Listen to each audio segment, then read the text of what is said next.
Sorry, we are on a live right now, so. Okay, we are live. All right, everyone, we've just been reminded that we're live.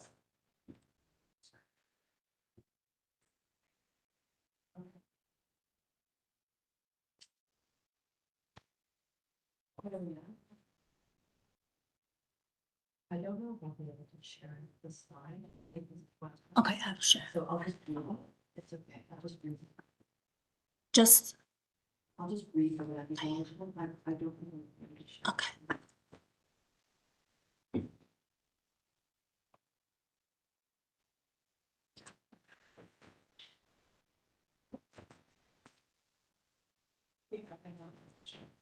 And then you.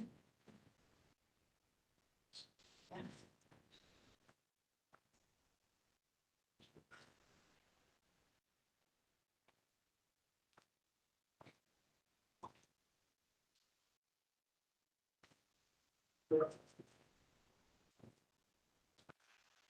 Maria, I'm unable to join. I'm connected, but I'm unable to join. It won't give me a signal.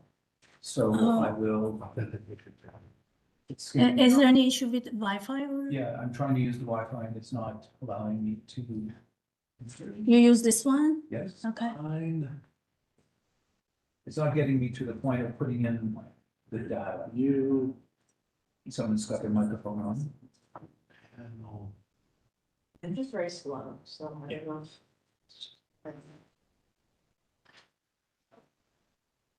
Good.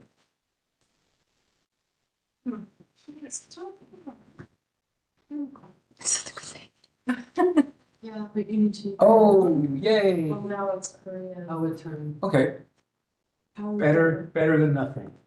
All right, thank you for your technical wizardry, Maria. Selling with your camera. We're gonna join with our individual laptops. We're gonna use the view from one laptop instead. Thank you. So much microphone. Oh.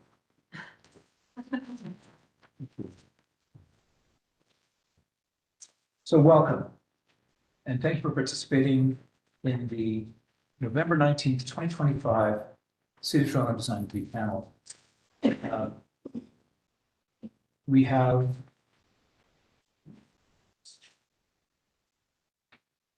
a specific intro and smoothly general intro.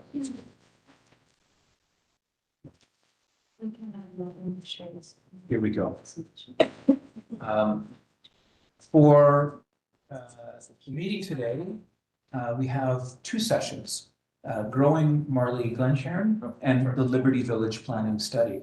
Our agenda item number 1 is growing Marlee-Glencairn study.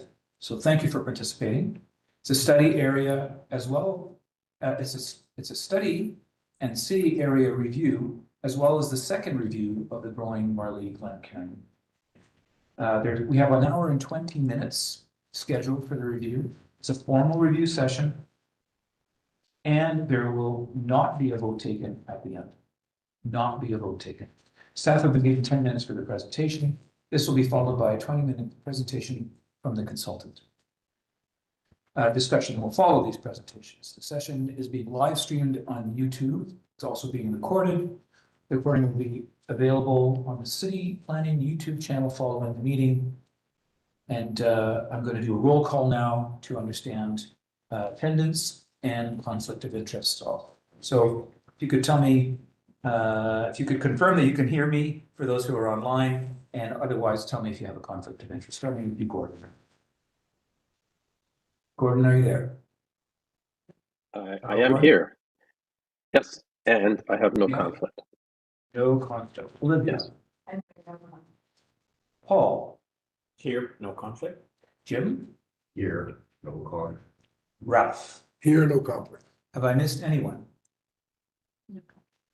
I haven't missed anyone. Very good. So for panel members, don't forget the staff questions. Also, remember to provide commentary on issues of concern and of appreciation. And finally, we can begin with the staff presentation. Staff presentation.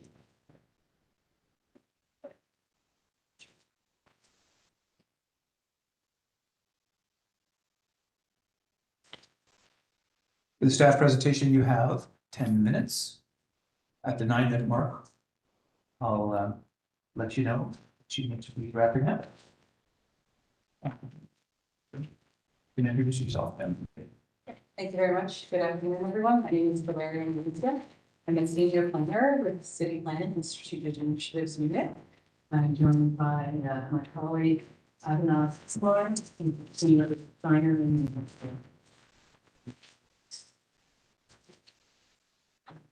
so mentioned, this is the growing Marlee-Glencairn study or study area.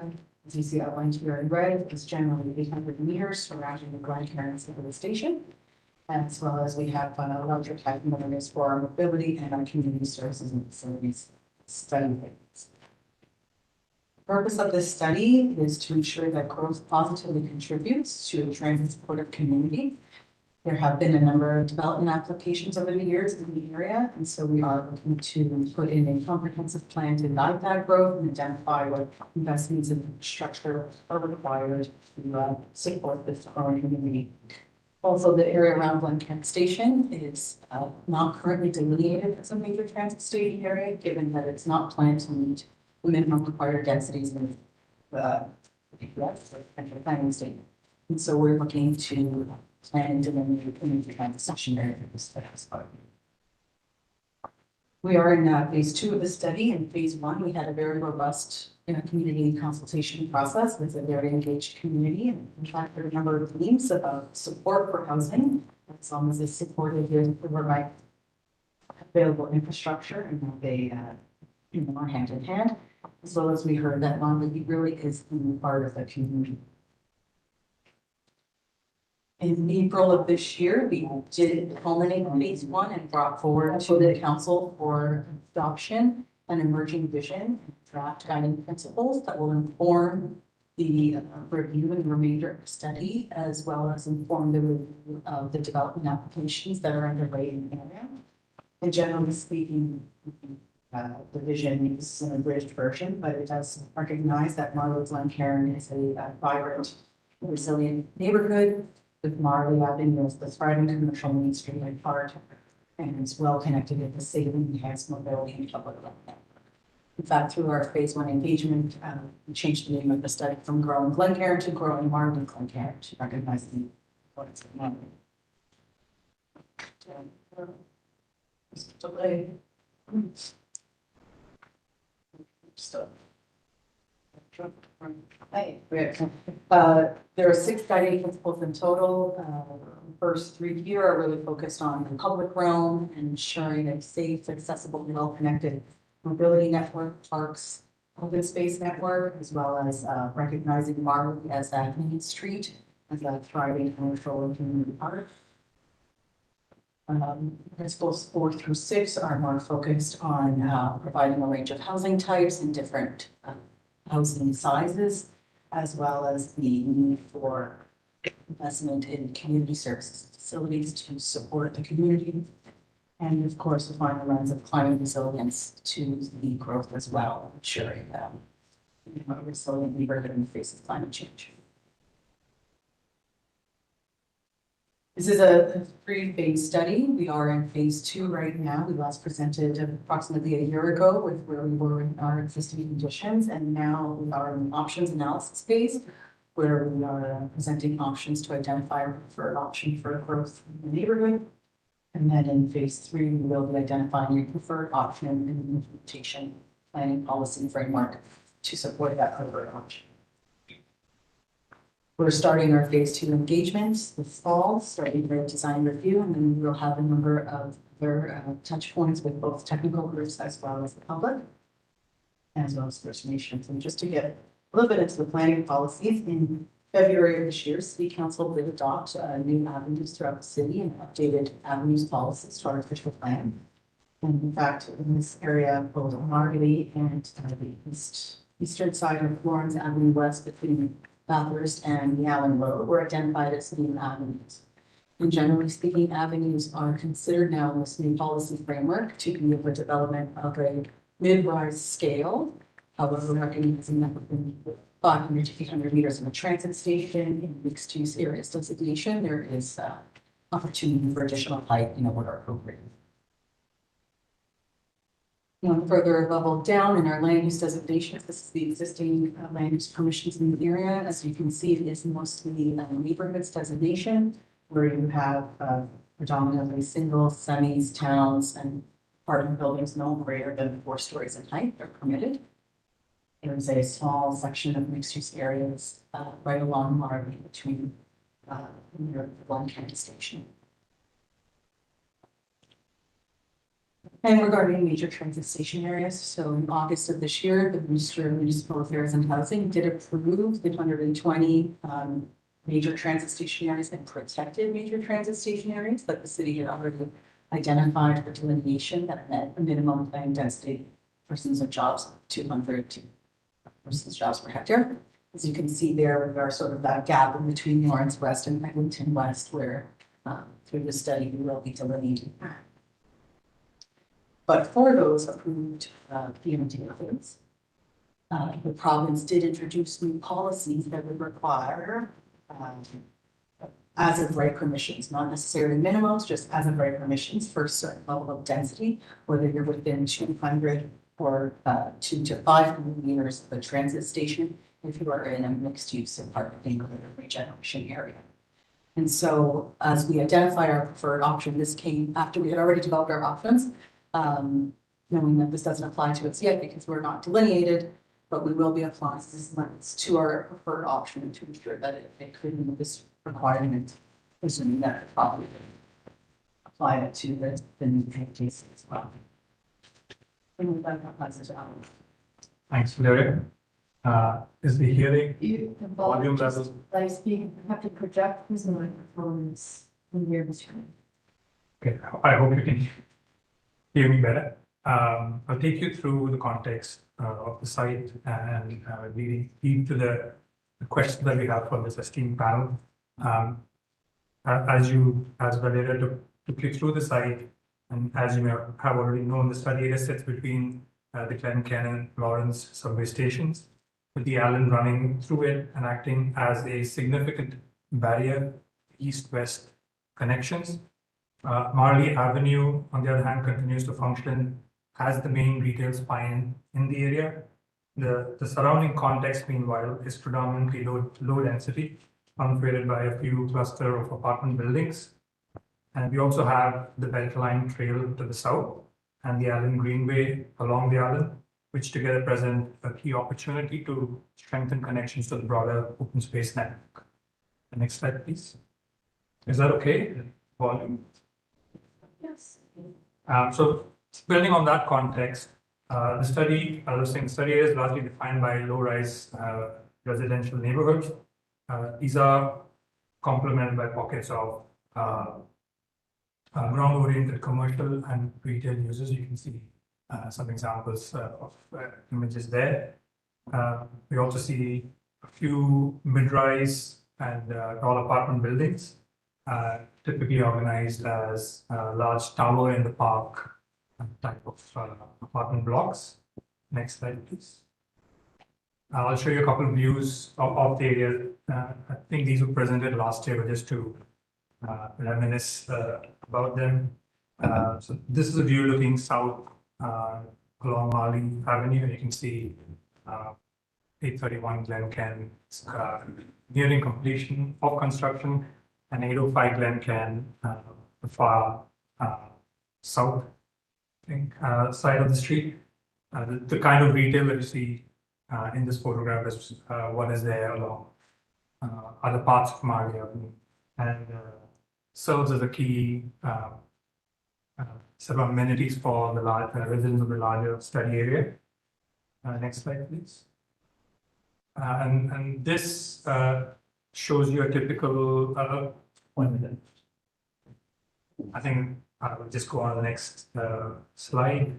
I'll take you through this map, which captures development activity as of June 30th this year. It doesn't include a few other applications that have followed since. We are seeing a clear pattern of intensified development interest, especially along Marlee Avenue, concentrated around Glencairn Station. Many of these active applications are still under review or in mediation, and notably several proposals now include one or more towers, signaling a shift away from the predominantly mid-rise forms that we had been receiving previously. And we can these are examples of the set build form, largely tower form, some higher mid-rise form like you can see on the far top right corner. Leading to the last slide, if you will. Leading into our presentation and O2's presentation that will follow. Our priority today is to have the panel review the development options currently being explored for the project. We're also looking for the panel's feedback and guidance on following questions as it regards to design focus. Do the options strike the right balance of density, height, and land use mix to support growth that is appropriate for this context? And are there design elements or frameworks the panel recommends carrying forward as part of a preferred option? And what challenges do you anticipate with its implementation? Thank you. Thank you. Next, we'll proceed to the consultant presentation. Thank you. For that, we have 20 minutes. Okay. And Thank you. similarly, I'll give you a signal at the 19 mark to just to. Appreciate it. Yes. But try my best to see that. Okay.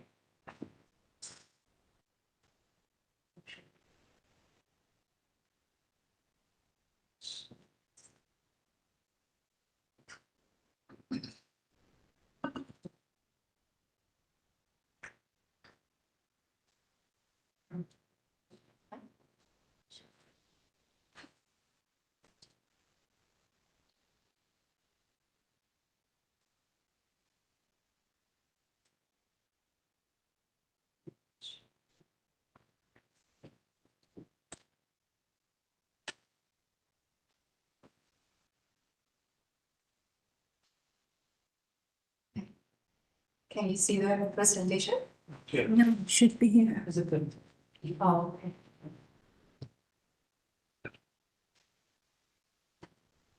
okay. Yeah. Okay. Thank you. Okay.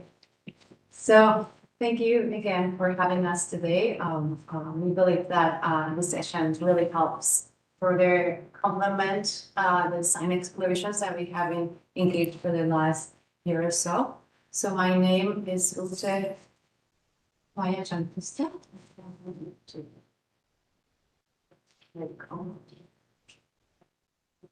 Is it not? Okay. It was a delay. Yeah, Is it a PDF? no, I mentioned it's like better to present PDF PDF. because of that issues. Yeah, you cannot like share the PowerPoints delay. That's why I mentioned in my Yeah. email. Yeah, better to Okay. So we move on. if you have. yeah. It's more flat. Thank you. Well, in the meantime, my name is Ute Maya Janbatista. I'm a principal at O2 Planning and Design, and I'm here with Clark Health. He's a senior associate urban designer. We are putting forward a series of frameworks that will help craft the policies and design directions in phase 3. So I'm happy to take you or walk you through any of the whys, but I will be focusing on the where before we get into the how of phase 3. So bear with us on the presentation.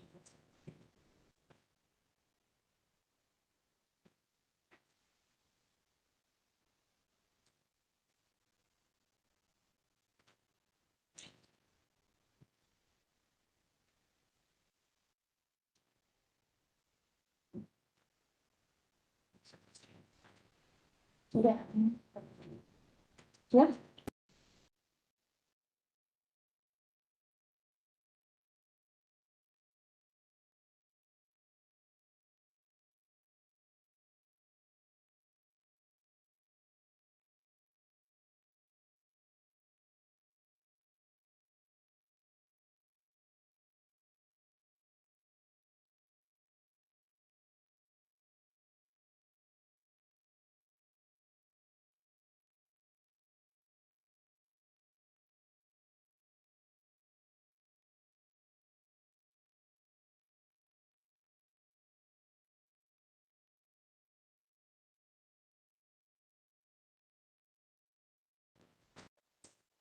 control R.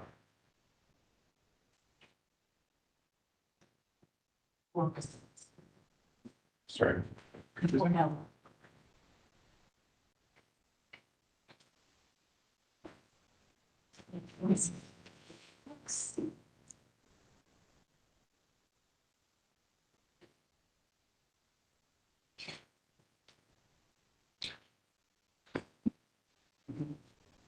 Could be that glass house sitting in this area. There you go. Oh, okay. Okay, that's For you. good. Yeah, that- Thank you very much. Okay, so today we'll take you through the two evaluations, the two options and the initial evaluation form. As Valeria and I already explained, there is a series of development interests and approvals that have already happened in the area. This coupled with provincial direction on looking into intensifying within 800 meters of mass transit stations had triggered the need to look at how we manage growth in this particular area. It's important to note that in the larger constellation of transit stations, TTC transit stations in Toronto, Glencairn is the only station that is really insular or internal to a neighborhood. Marlee now it's an avenue, but every single station along the system on both systems is usually in a larger arterial road. So the two options that we are presenting today really kind of try to address the key question of how you manage growth, whether it's in a corridor strategy that really focuses growth and intensification between Marlee and the Allen, and obviously Lawrence, or whether you or we implement a nodal strategy, one based on the Lawrence subway station catchment area and one based on the Glencairn catchment area. This fundamental structure, that's the ramification on how you structure your upgrade of the streets, how you structure your land use, how you structure your build form. And they are really integral in deciding which way to move forward. Now, you see that the limits of the boundary of the study area, that's something that we continue through this study to corroborate and to ensure that within this area we are delivering the population, the persons and jobs per hectare that the province is looking for. So let me just briefly walk you through each option separately. So the urban structure in option one that really looks at intensifying along Marlee is basically just taking what the market is currently developing in the area. It really builds on the mixed use core that you see at Marlee or existing core at Marlee and Glencairn, and really expands from Lawrence to Edmonton. It continues to bolster Lawrence as an mixed-use corridor, and it really kind of solidifies or enhances the apartment neighborhood area that you see on the northeast side of the island, right next to Lawrence Avenue as components of this structure. Based on this structure, the land use really looks into extending the mixed use permissions all across Marlee all the way to Lawrence, and really supplementing that enhanced mixed use land use with apartment neighborhood designations. So that includes a wide range of housing potential. The neighborhood zone, as per provincial mandates, and the city was already going in that direction, implements anything up to 4 stories in a variety of mix of 4 units and potentially 6 units, hopefully in the future. So the build form, and it just really follows what has been approved in the area, builds on the majority of the heights being concentrated in the square that's formed by Glencairn, Viewmont, and Marlee.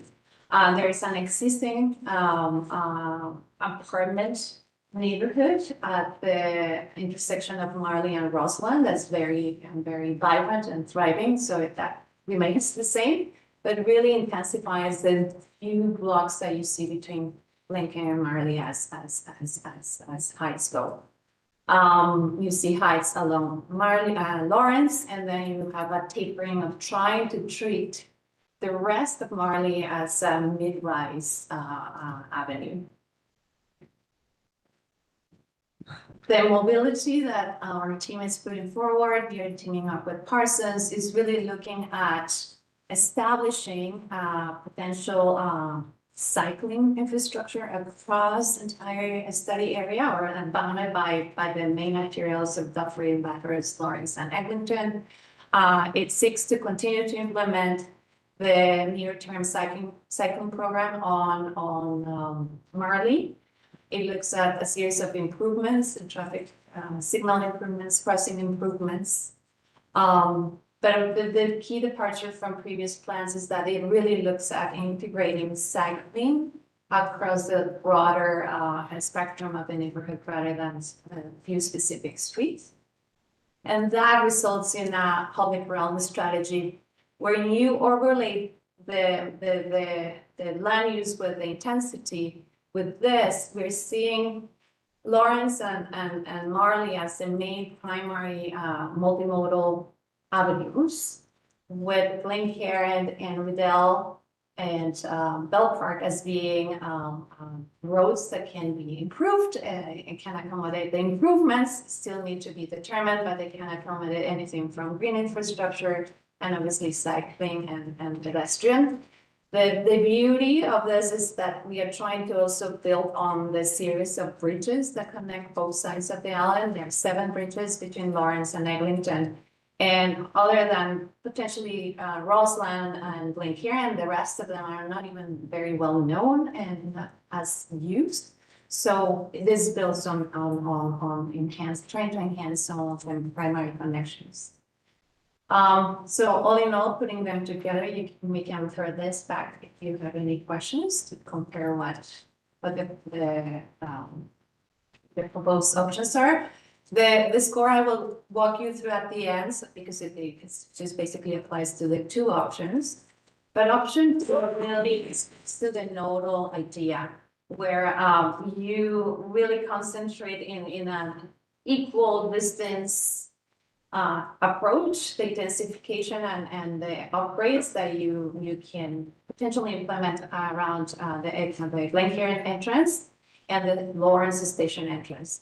This follows with the idea of opening an entrance to the Lawrence Station off the back that could potentially also provide certain accessibility upgrades to that station, and that really kind of unlocks the back part of the Lawrence Station a nodal idea. The land use continues to implement the mixed use along Marlee and Lawrence, expands the affirmant designation opportunities across both sides of the island. The build form continues to place the highest intensity close to the Lawrence Station entrance, as well as on both sides of the entrance to Glencairn Station, and maintains the current height of the apartment buildings at Roseland. It envisions, once again, a potential mid-rise strategy along Marlee, on the west side of Marlee, and apartment building in the remaining of the pink areas. As far as mobility goes, it really continues to implement that wide pedestrian and cycling network across the entire neighborhood, while introducing and upholding what has been approved so far, which is the Marlee cycling facility and enhancement of some of the pedestrian connections and trails. Now, the other element that I also want to make a point of is an option to the public realm also builds on that overlay of intensity and build form. So you see a different array of streets that can be, now you see Glencairn as a primary upgrade street and a series of other streets that are calling to being upgraded. Now, this also is in function of the public realm and parkland strategy. And there were two approaches. One in trying to build and secure parkland in areas that are underserved. And the other one in acquiring property next to areas that are already established just to make the most out of it.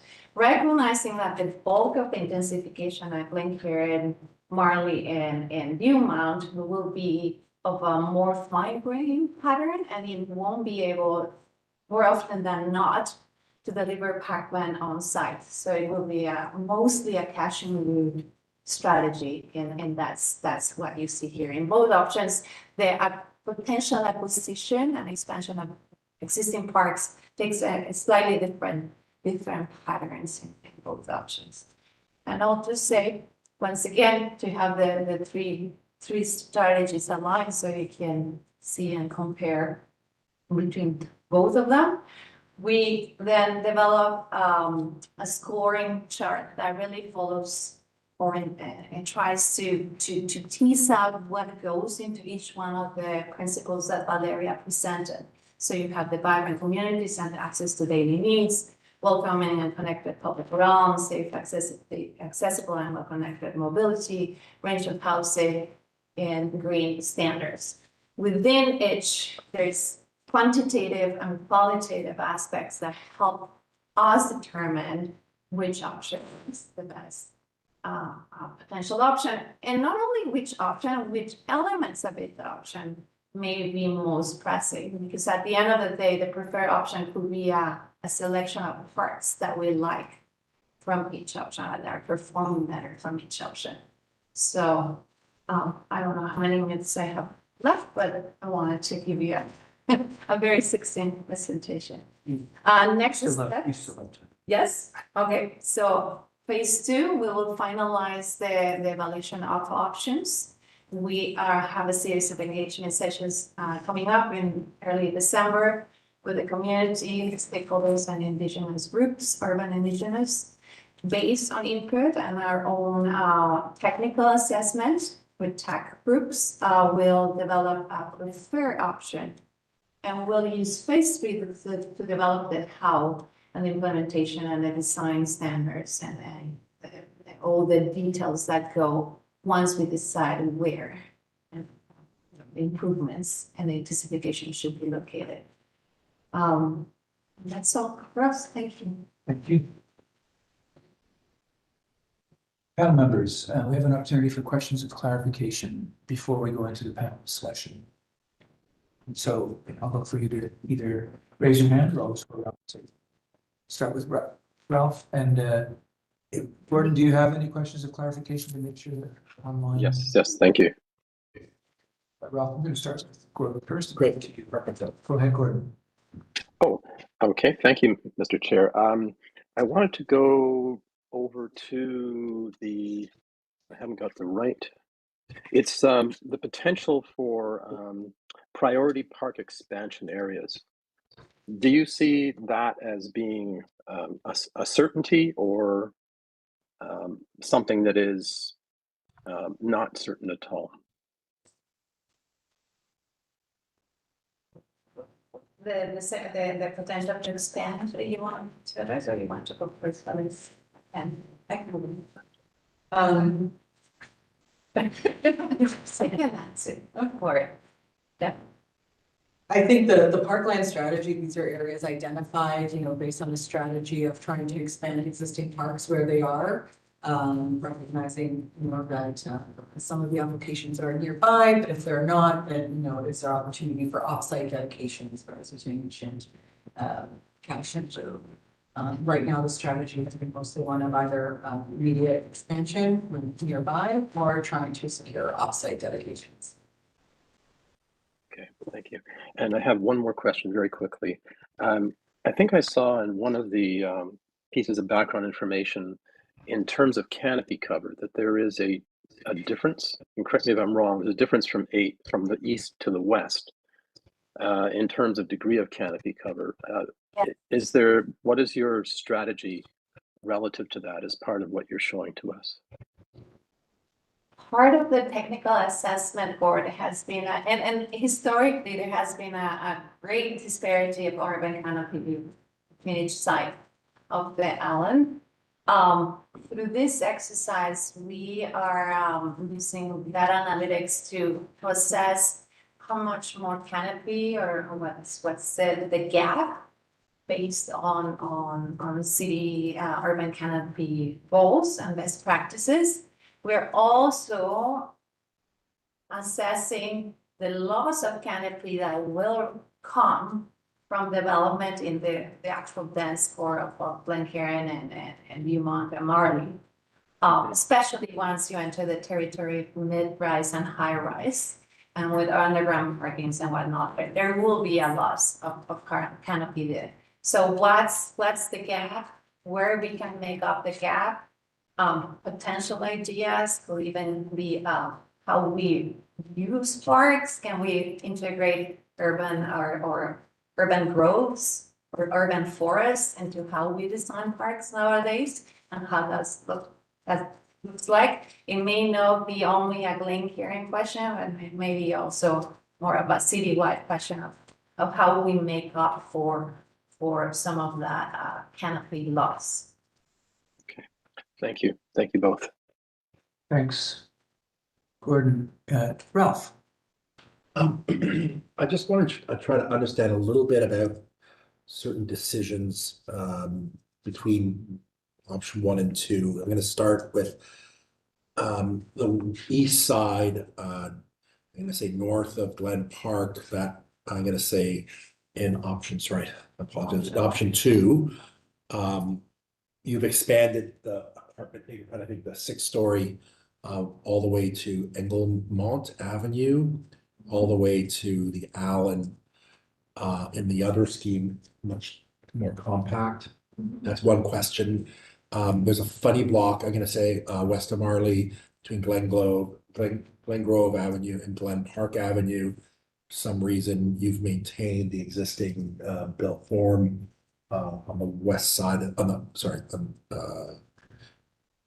east of Danesbury there.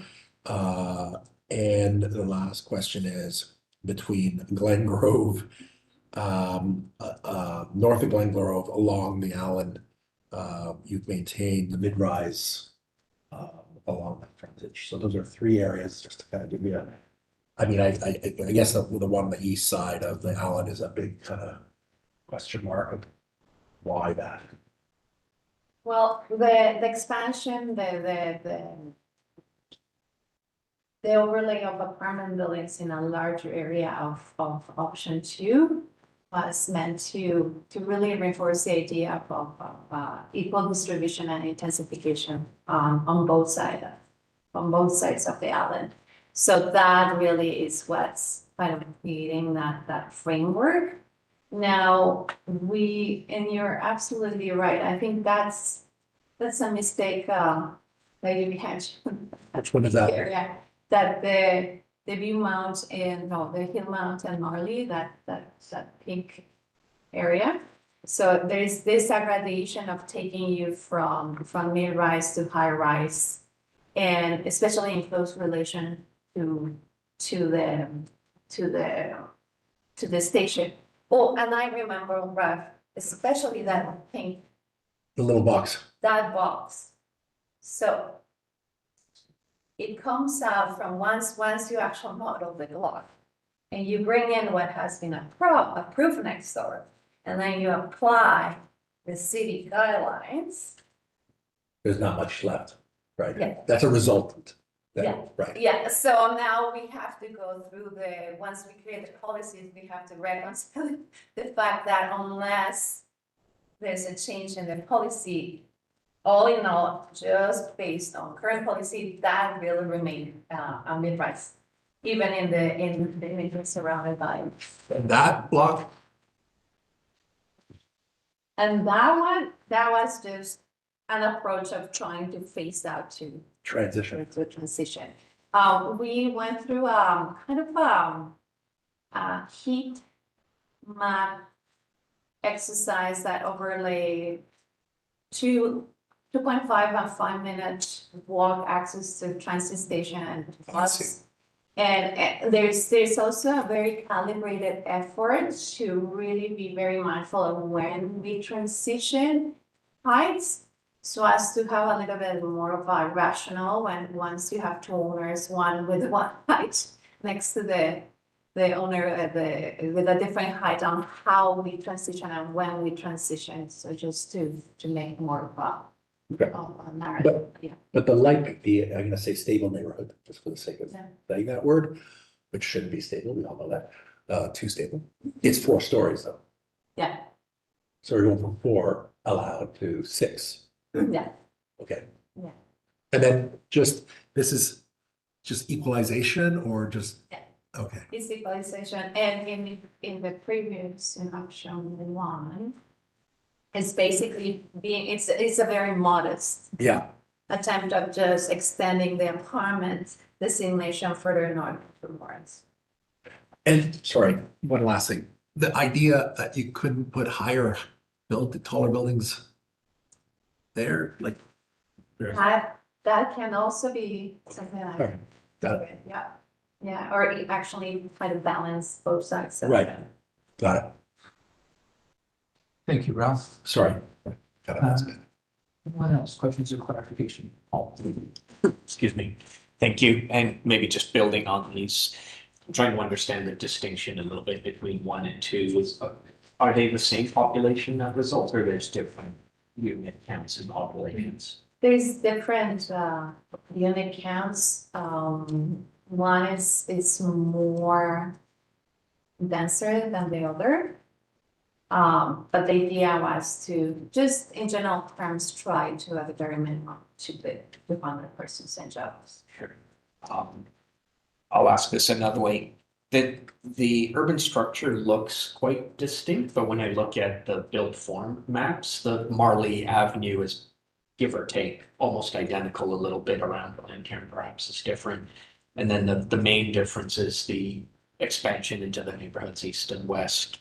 That's, am I reading that generally correct? And the number of streets scheduled for improvement and the arrangement of open spaces. Yeah, sorry, just on the built form. Oh, yeah. Yeah, So okay. from the build form.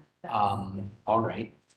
On the streets, can you just explain what the difference between a primary street, so what does it mean that Glencairn becomes primary in option 2? Was that?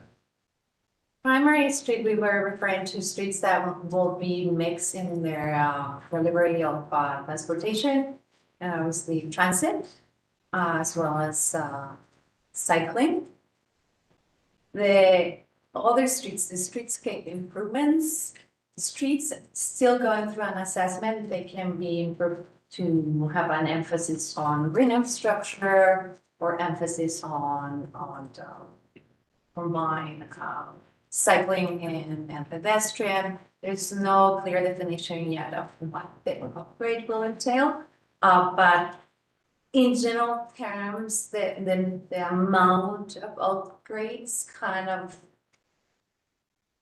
pairs with the amount of intensity, like more or less be distributed across the neighborhood. So if you notice in option 2, Glencairn becomes priority as well as Lawrence, just because the moment we try to equalize intensity on both sides of the island to see that segment of Glencairn really coming into something more than just an avenue on Marlee being at the crossroads. So we were foreseeing that maybe that can also incorporate a little bit more of a better strategy than in option 1, or a stronger strategy. So can I maybe ask a different way? There's no land use distinction between primary and secondary or whatever you're calling it. Like you're not proposing mixed use feathering out into parts of Glencairn where you're converting to apartment, like you're. However, Source. apartment buildings can have permission to some non-residential permissions that will accommodate some of that very, very modest neighborhood retail. Not at the same level as mixed use. And then just last one is, can you talk, or maybe someone on the team talk a little bit about kind of generally CSF school capacity existing versus kind of the projected, like what are the needs so that we can get a sense of how or where those could be accommodated? The phase one background report, as well as through the development applications, has identified that some of the schools are at capacity or using it close to 90%. There's a school right in the middle there, at View Mountain, Marlee. And so some of those immediate schools are getting close to capacity. The other major need right now would be for childcare. And other community spaces, community facilities. There's a plan, the Lawrence Heights Community Recreation Center is going to be a new facility that is under construction, will be soon under construction, just north of the map here, right at Varna and Allen. So there is going to be a brand new with childcare facility planned as part of Lawrence Heights. Other than that, there's smaller, like North Memorial, right? And there's a library. There are libraries, there's On libraries. Yeah. Maria Schuka's right at Eglinton Yeah. and Dufferin, and then you have, from Barbara Farm and Southampton Lawrence. Yeah. And so everything is, and there are other community centers at Dufferin, just on the west side of Dufferin, Glen Long. It's like, they all have different levels of Got it. facilities. Yes. We're nudging into the second time, but Olivia, Jim, if you have any additional questions or clarification. No. Yeah, just hopefully this is quick. I think I just want to ask about the bridges, and you talked a little bit about the crossing. I guess what is the character of that like on the ground? Like I think theoretically I love the idea of getting these two neighborhoods together. Is there a crossing now? And are we sort of trying to force these neighborhoods to live together that we don't want to? Yeah. They were one community once upon a time, and then the Allen came, so even Newman Park. There was one park, and now you have a sliver on one side and the rest in another side. So there are 7 existing bridges. They are in general terms, all very narrow. I think part of the, and that goes back to Paul's question, I think part of the strategy of breaking down the primary streets from the streetscape improvement streets is that we're also looking at the opportunity of creating a complete system. Some of these streets are so narrow that won't be able to be complete for everybody. And it's that teasing out and push and pull that still has to take place through this phase and the next phase. And in case in point is the bridges. Once you hit the bridges, even if your hands both sides of Glencairn, once the bridge comes, you really funnel into basically two passing lanes and maybe a shoulder for the buses to stop or parking on street parking, but not much. So is that narrowness that really kind of triggers some of the ideas behind that kind of second tier of improvements that really tries to take everything off every single street and have a more humane and nicer walk or cycling. And the other big element I didn't mention is that we have the amazing highways that run parallel to the island as far as pedestrian and cycling. So that had also its own separate little assessment of how much the two sides of the island are ready to be enhanced or need to acquire specific pieces to complete the gaps. But those two pillars along the island will then connect to the beltway, which is a very critical pillar. And how much of potentially some of the cycling capacities of potential can be taken by some of the island upgrades is another story that we continue to explore. So there are tweaks to the infrastructure that's already emerging and very much used, but haven't really been fully, implemented or expanded on. Thank you. I think that's it for questions and clarification. Yeah, just one quick, the belt line, I apologize, I should have, I went to the site, but I didn't go. Does it actually connect between Marlee and that west side? That is it? No, that is part of a whole other trying to connect. So there's an ambition to try to reconnect that. Yes, Okay. and there was, Working on it for 20 years. Oh, I think- yeah, and There's a it's, Beltline Gap project. oh, great, good, like tunneling underneath. it's a lot of angst, but Right, there's a lot of intent to connect. okay, great. I didn't want to pick a word there, so. I should also mention, in terms of community services and facilities, community agency space, but sort of third space that our partners at Social Development Finance administer, there would also be. Right. Thank you. Panel members, we're going to go into the panel discussion. As we start that, when we brings to the two questions of clarification, or two questions that the planning has asked us to think about. Do they strike the right balance of density, height, and land use, these two options? And are there design elements or frameworks in addition to those being proposed that the panel recommends carrying forward? And then as a subclause in that second statement, do you anticipate challenges with implementation?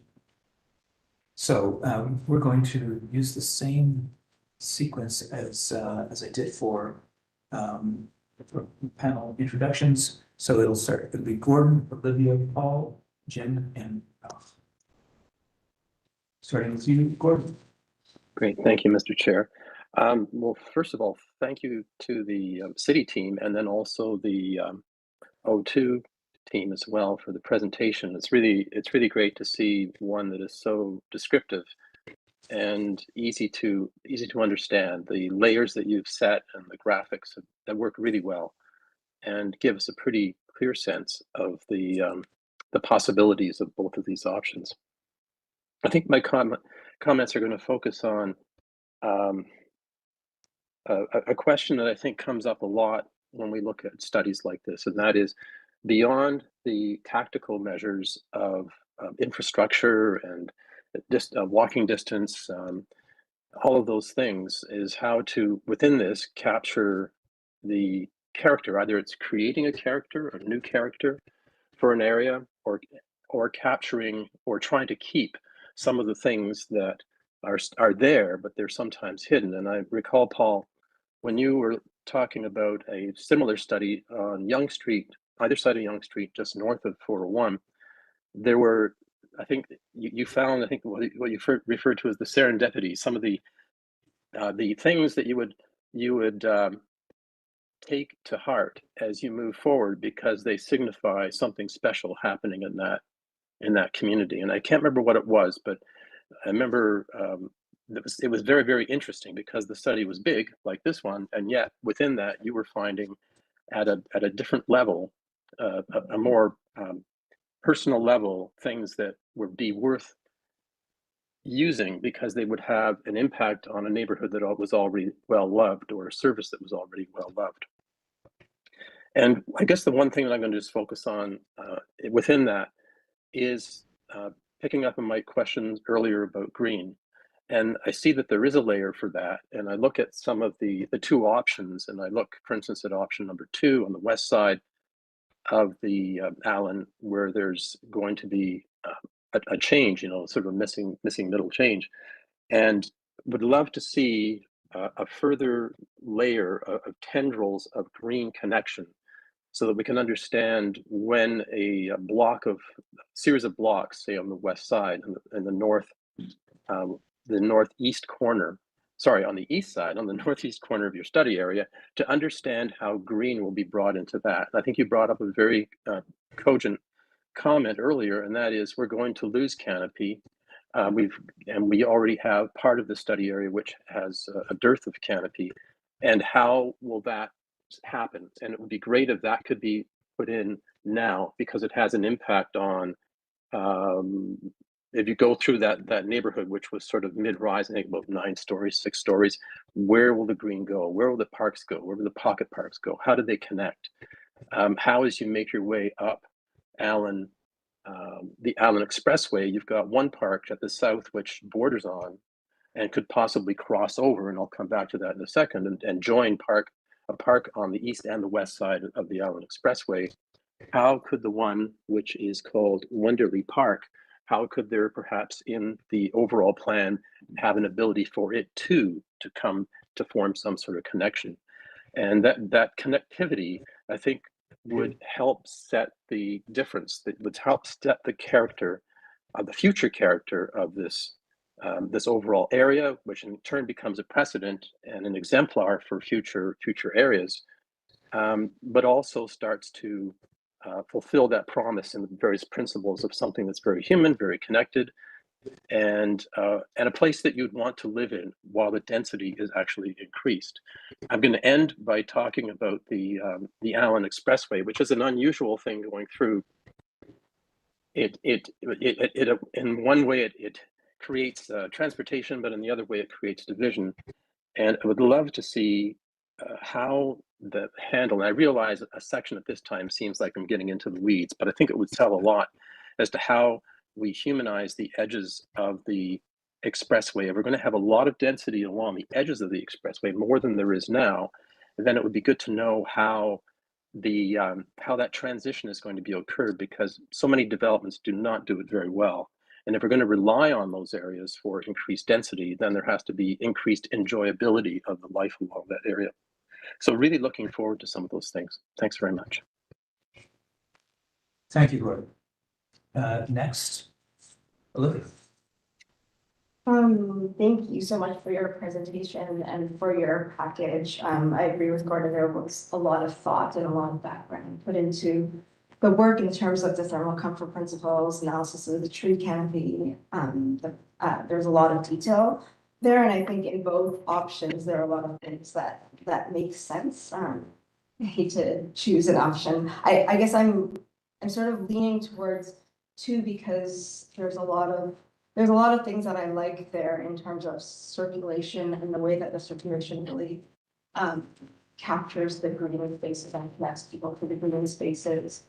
I really like what it creates on Shermount Street. I think as a sort of counterpoint to Marlee Avenue, it feels like the potential for this smaller scale neighborhood level. When I look at the existing photos, there's a lot of sort of small businesses and fine art green that we want to make sure somehow makes it into the final scheme.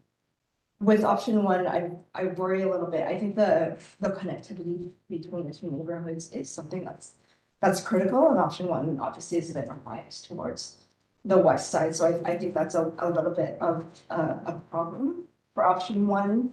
I think that pedestrianization is going to be key for knitting those neighborhoods together. I actually live on one side of the Don Valley and cross it all the time, so it can be done. I think that there are precedents.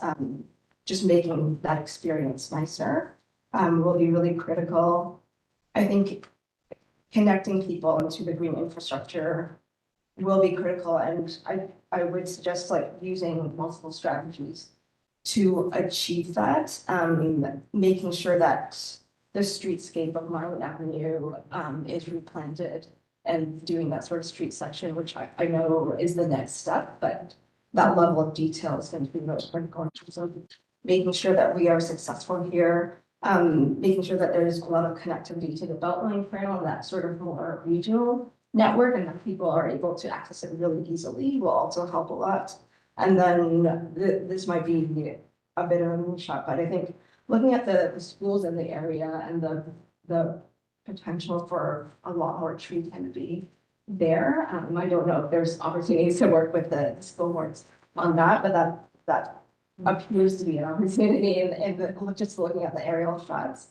And then finally, I know that the idea of community focused services is sort of the next layer to go on, but I think when you go to engagement, option 2 feels a little bit more aggressive, and I think it's a bit more bigger change for people, so you're really going to have to show what is wonderful about this place, and I think sort of thinking about those community services, thinking about the green infrastructure, what the potential of this place in terms of the character is. Even though it sort of feels like the next step, it's gonna be really critical to get everyone on board with the wind scheme. Thank you. Oh, you're next. Yep, thank you. I'm gonna try and answer the question. So broadly on the mix of uses and heights and densities, I think that there's a kind of inevitability. Yep. Marlee's your avenue and you've got some nodes. You're gonna get that whether you like it or not, right? The council's already approved the avenues. The MPSAs will force you to go a little bit higher. You've already approved a few.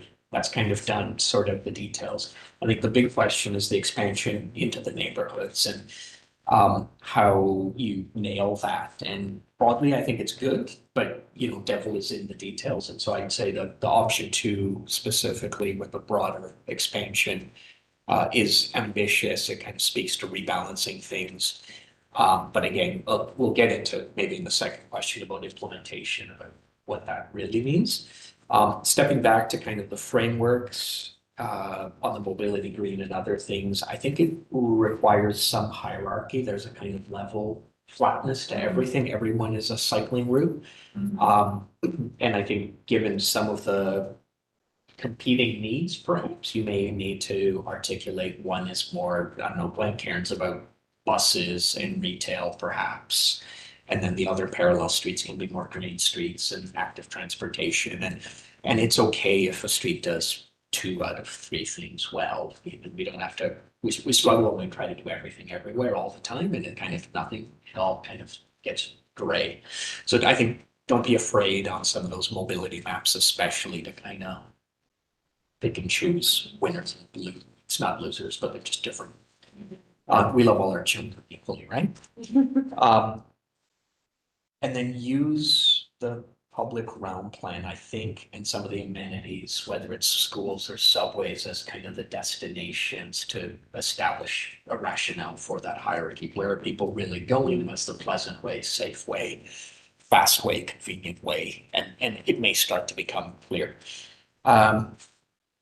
Going to the sort of second question about implementation, I think it was sort of like, how do you actually make it happen? This is where I think the 6-story neighborhood or apartment neighborhood is going to be a challenge. And I think Ralph kind of already was like, well, so you're going to have 4 stories here and 6 stories there. Is it different enough? We've heard versions about kind of the marketability of that.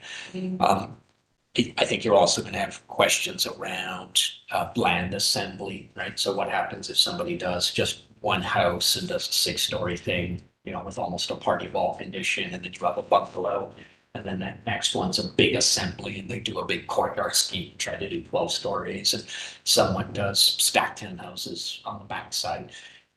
That's going to happen, and I think we have to kind of accept it and then plan for where are the deal breakers that you want to protect for or avoid or allow, and then where you're happy to kind of let loose on the reins, right? Where, some 5th or 6th story step back or 4th story pedestrian perception. I mean, is that really the hill you want to die on? Maybe not, but pad mounted transformers and, fields of parking, surface parking, or, surface garbage storage. And I think I was talking to Don earlier, have a look, if you haven't, in Waterloo. I think it's called the Northdale neighborhood. It's north of Laurier, east of the university. It's a kind of 60s suburban area, maybe a little bit younger than this, but it was over the last 20 years, permissions were granted to do the 6-story stuff. You can see, and it's all the capitalist glory of what happens when you liberalize zoning for better or for worse. And just look at the retaining walls, look at the fences, look at the pad mounted transformers and all the schlock of carports and things like that. And just kind of see which of those you really want to double down on and protect against. Do some scenario planning of what that looks like, because any one of these big blocks is going to take 50 years to transition. Look at good examples in Toronto. There are parts of the annex, let's say, right? Where you've got this hodgepodge mixture of words. Look at some of the unsung parts of Parkdale, like Tyndall Ave, I think is one of my favorite streets. Have a look at it. It's got 12-story little baby point towers next to heritage buildings. And I think having some flexibility on the built form, if you're doing a trade-off to protect a mature oak tree or something, is sort of worth doing.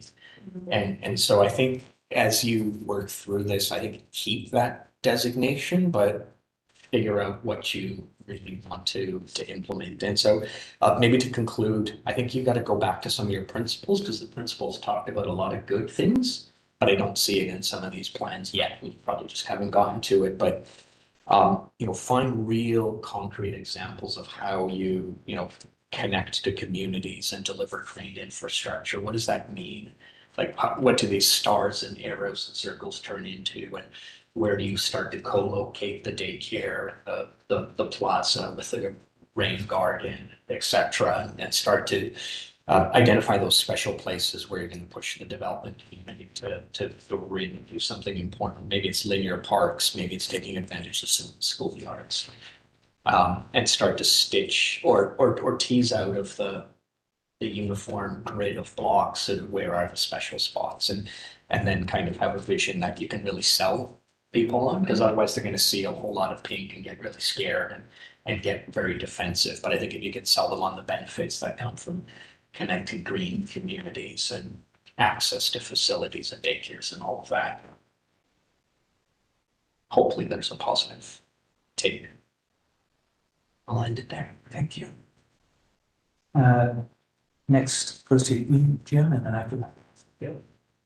Thank you for the presentation. Very nicely done. Paul, that was a great little discussion about all of the little nitty gritty stuff that occurs when you go into this kind of thing. Transformer pads and garbage places, and that would be a worry. And I think you're absolutely correct that the Marlee decision has already been made by some of the development is going to turn into a larger avenue. But I really support the second option, because I think by supporting and going forward option one is it further reinforces the disassociation or the two neighborhoods. And I guess that's the first question. Are these really one neighbor? Is this really one neighborhood, or is it really two neighborhoods? I don't believe a neighborhood is built around a transit stop. I think the neighborhood has all of the nitty gritty stuff that Paul just discussed. And if you can build some of that into the design, that's why I think number two, it equally disperses the densities on both sides. It gives you the options in those higher rise buildings to pull in some of the either the daycare centers or the libraries or smaller commercial units. And I think option two, I like the public realm drawing, because I think it is based on the mounts, view mount and sure mount. View mount, I think, is being undersold on this. View mount and whatever you can do between the existing park, it is View Mount Park and Renner, those have to connect. I don't care if it's a small 6 meter wide pedestrian bridge, or if it's a widening of the View Mount Bridge, or if it's a complete covering of the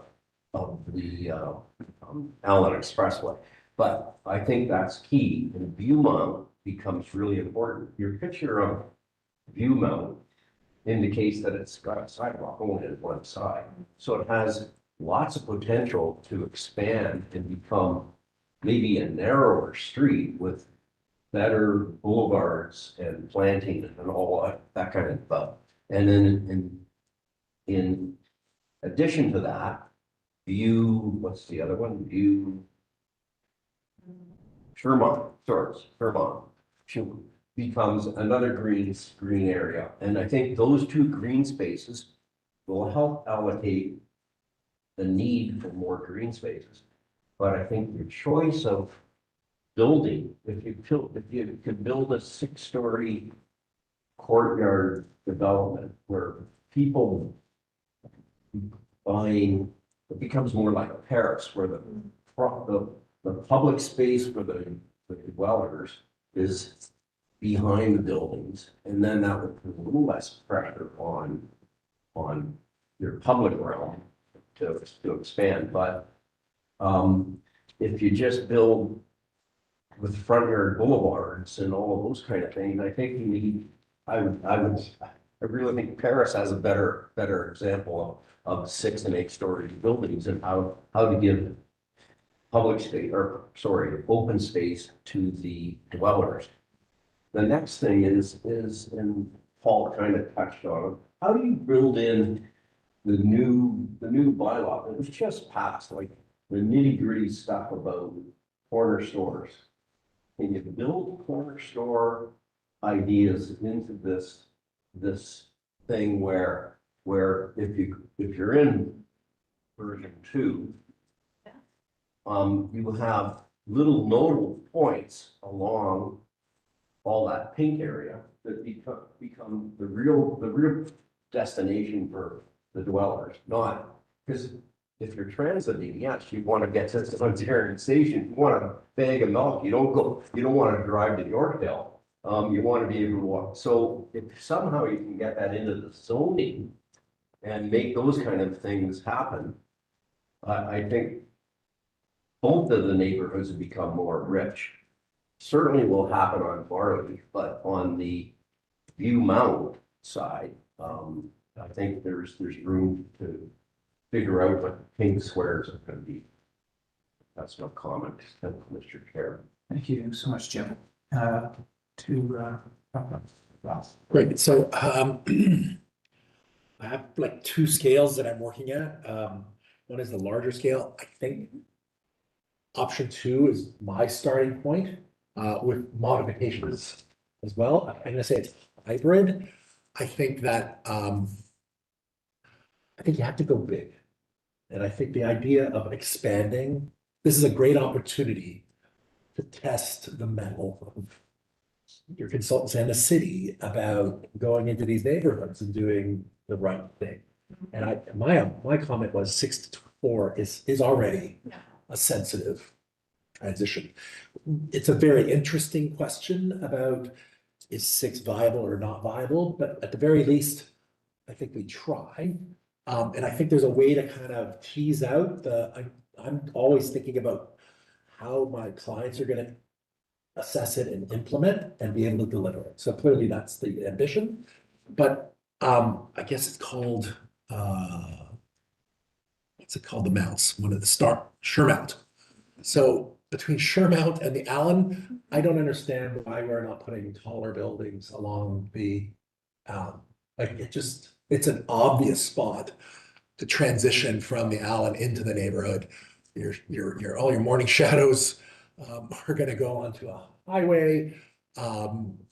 Afternoon shadows, there is transition there already that's built in by this diagram. I think this is going to be like really hard to understand at the public meeting. I think you want him to present. You want to just hire him to present. So things get thrown out. But I just think, and I'm also north of Del Park. Like that strip there should be should be 9 stories or 10 stories. Just take advantage of this one opportunity. You might get beaten up, but at least we try to do the right thing, and then you transition. On the other side, I think the mixed use designation should move west. Like, don't just say, well, here's the existing property line. I think it could move and entice these people to do the right thing. The Dillon, hey, from a built form point of view, looks good, but already has damaged a potential of a mixed-use Main Street experience with private, half the building is private, half the building is commercial space.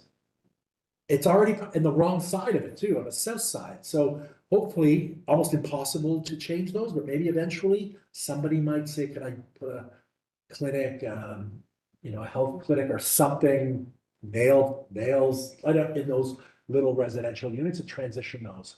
Because it's a real shame right off the get-go that it's a shame that this wasn't done before.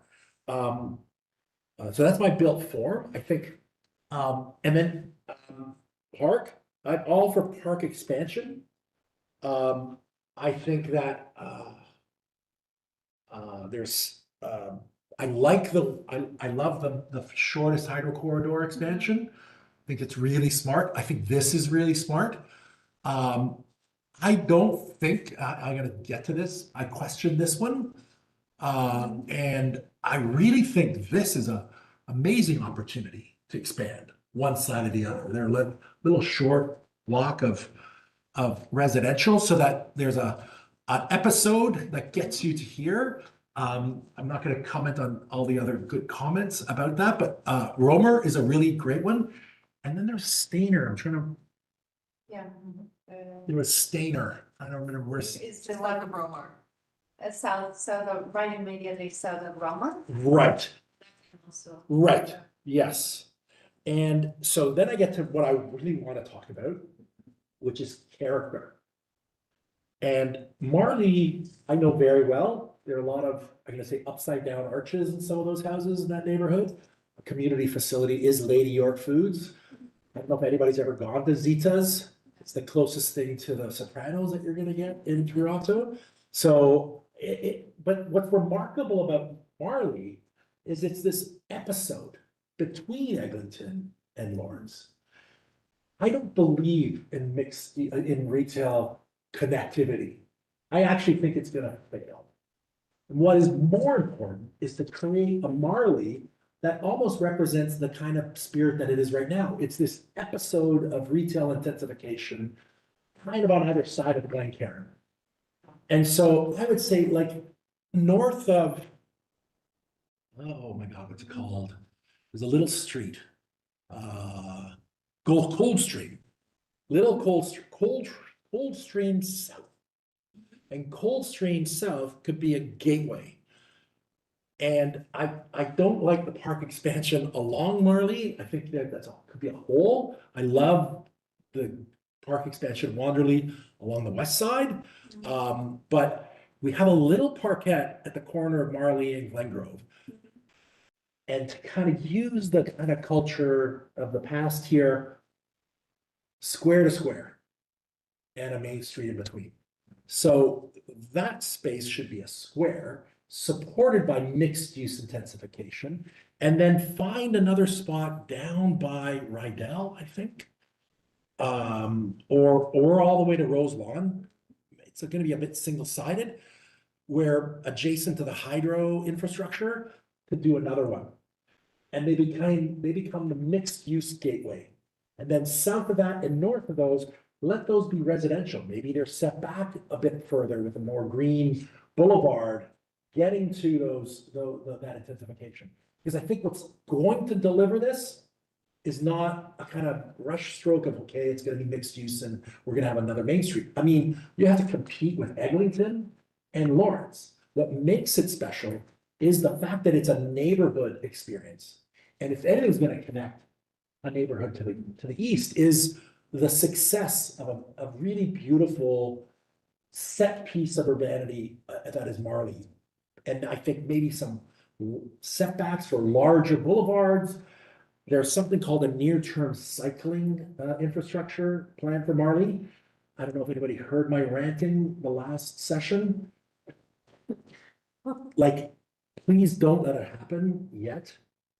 Design that street, make a beautiful cycling infrastructure. Because as soon as whoever's done all the terrible cycling infrastructure aesthetically, not in terms of the importance of them, but that should be part of a kind of Main Street experience and not a kind of connectivity element.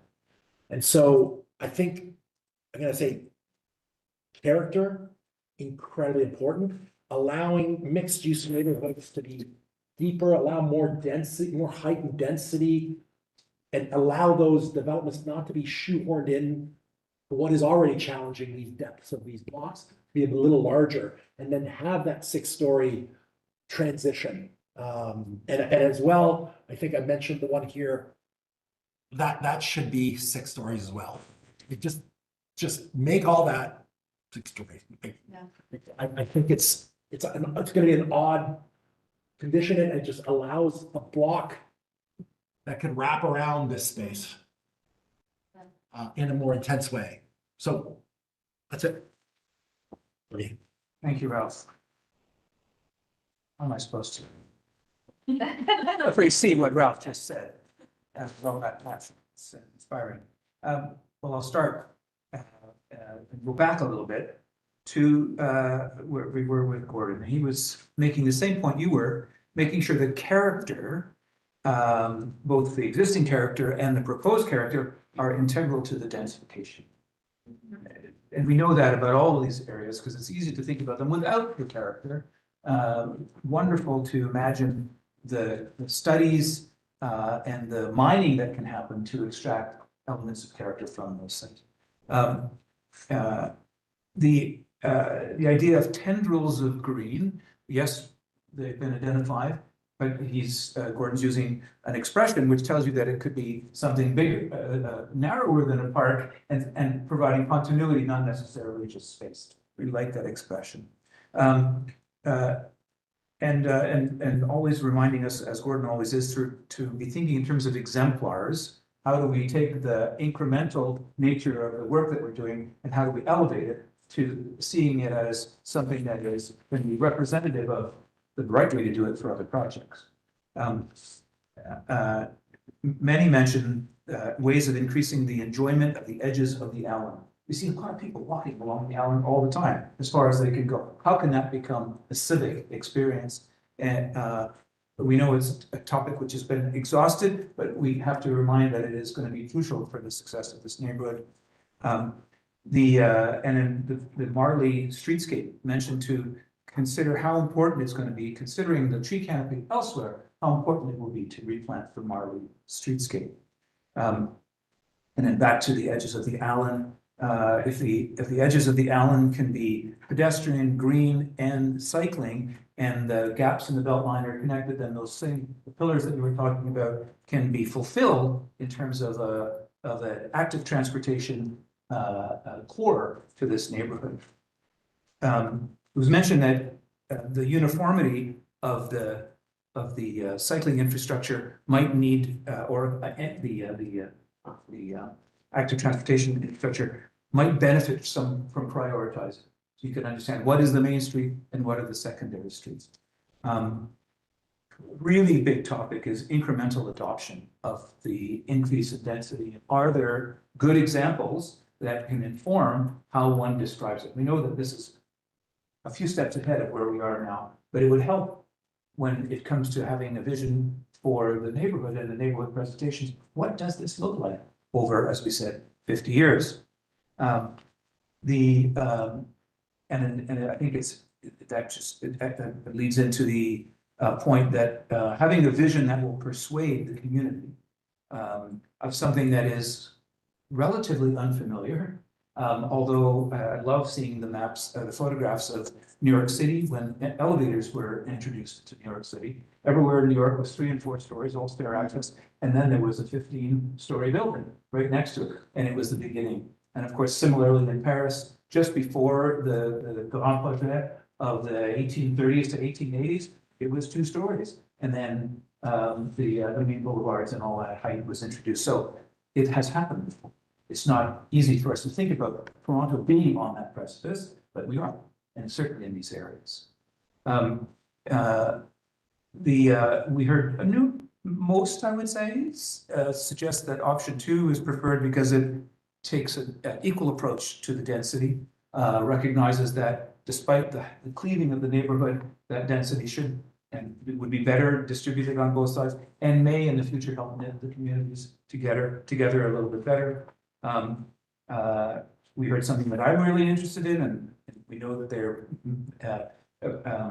significant and difficult, but if Viewmont Park could bridge across and be symbolic of the bridging of the neighborhoods, I think that would be a marvelous focal point for this project, something to aspire to. And then we also heard about the possible constellation of neighborhood corner stores being a layer to introduce in the new development. Seeing it as a positive. We also heard a suggestion to expand the mixed-use designation beyond just the narrow boundaries of Marlee, so that we can anticipate the intensification resulting in other areas of employment. But I think just now getting back to Ralph, interesting to think about the fact that you can expand the retail too far. The competition may be too great. Why not have an episode, an intense and wonderful episode anchored by civic space with retail in between, and then let the rest happen as it may. I think it's a marvelous square to square proposition for Marlee. Or for parking. Yeah. Park to park it, yes, thank you. Thank you, everyone, for your comments. Could I just add one, I forgot one thing. Yes. Dainsbury? Is it Dainsbury? Maybe there could be a green connector on the east side of Dainsbury, going north-south. If you're allowing intensification, maybe there's a potential north-south here. Yeah. And then, I would go 8, but I want to, I think it'd be really great to surprise the development community. Right? To be like, here you go. There you go, right? Like, they're always, a plan comes and they're always looking to criticize it. Yeah. To actually say, look, here you go. There's a great opportunity. So making those mixed use designations deeper, so it's easier for them to not have the excuses that we hear, well, reasons that we hear of stepping back and, all the complexities of it.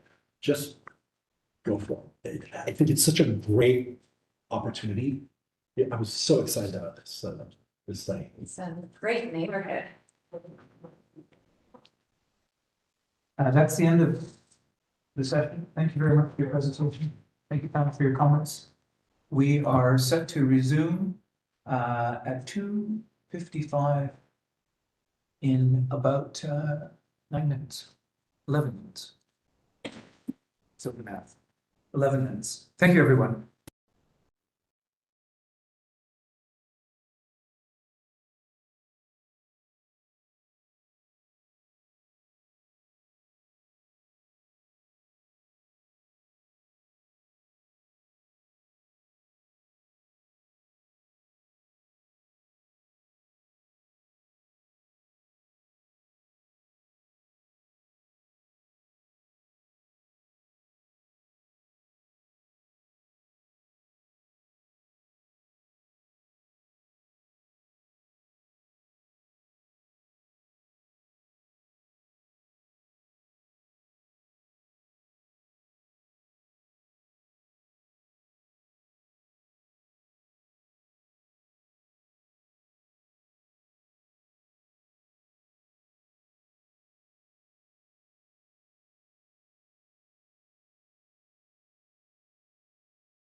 Yes.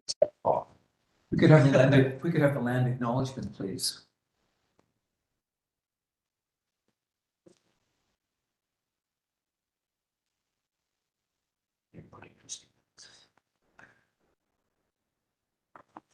Sorry, apologies. That's okay. Put you on the spot. We acknowledge the land we're meeting on is in traditional territory of many nations, including the Mississaugas of the Credit, the Anishinaabe, Chippewa, the Haudenosaunee, and the Wendat. And is now home to many diverse First Nations, Inuit, and Métis peoples. We also acknowledge that Toronto is covered by Treaty 13 with Mississaugas of the Credit and is within the territory of the which the Constitution Treaty. Welcome, everyone, for the second session, agenda item number 2 of the City of Toronto Design Review Panel, Wednesday, November 19th. Welcome and thank you for participating. Agenda item number 2 is the Liberty Village Planning Study. This is a study and city area review, as well as the first review of the Liberty Village study. We have an hour and 10 minutes scheduled for the review. It's a formal review session. No vote will be taken. And staff have been given 25 minutes for the presentation. Discussion will follow these presentations. The session is being live streamed to YouTube, also being recorded. The recording will be available at the City of Toronto or the City Planning YouTube channel following the meeting.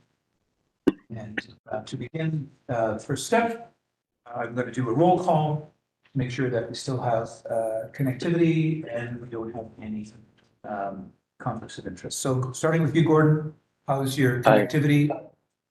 Connectivity is good. I'm here and there's no conflict. Thank you. Olivia? Here, no comments. Paul? Here, no conflict. Jim? Here, and my connectivity is excellent. We can confirm that. Yeah. And Ralph? Here, I don't know. Here and no conflict, but with Cookie. Session is being live streamed. Just want to check. Um, Very good. We are good. Thank you, Maria. Some reminders before we get started. Panel members, don't forget to staff questions. Also, remember commentary on issues of concern and of appreciation. To presenters, I will introduce a 1-minute verbal signal to let you know that it's time to wrap up. And finally, we can begin staff presentation. Great. Thanks everyone for attending today. My name is George Pantazis. I'm a senior planner with Community Planning. I'm the lead on the study. With me is Janaya and Vera, who are both from Urban Design, and we have Megan here as well from Heritage Planning. So to get started, it's a pretty long presentation, so we're gonna go through it rather quickly. So we're going to talk about the planning context first. So if we go to the next slide, planning and policy context. So right now, this study, as we said at the start, is for Liberty Village, and it's a regeneration area study. It's going to result in a secondary plan. But right now, Liberty Village is actually already in a secondary plan. It's a rather old secondary plan, so it's the Garrison Common North secondary plan. And this secondary plan, you know, it not just covers Liberty Village, it covers a greater group of area. And it's for Liberty Village specifically, you have Area 3 and Area 4 there. And both of those areas essentially say that they're going to have just non-residential uses and not any residential uses. So that's been the main focus for Liberty Village within the Garrison Common North secondary plan. And so if we go to the next slide. So unlike other secondary plan studies or planning studies, we are not starting from scratch. We actually have work done that was completed last year. And for starters, we have the public realm strategy. And this public realm strategy looked at parks, publicly accessible open spaces, so POPs, and mid-block connections, as well as ways that we can improve the streetscaping. And we'll get into that because a lot of the public realm strategy is going to get enshrined in the secondary plan.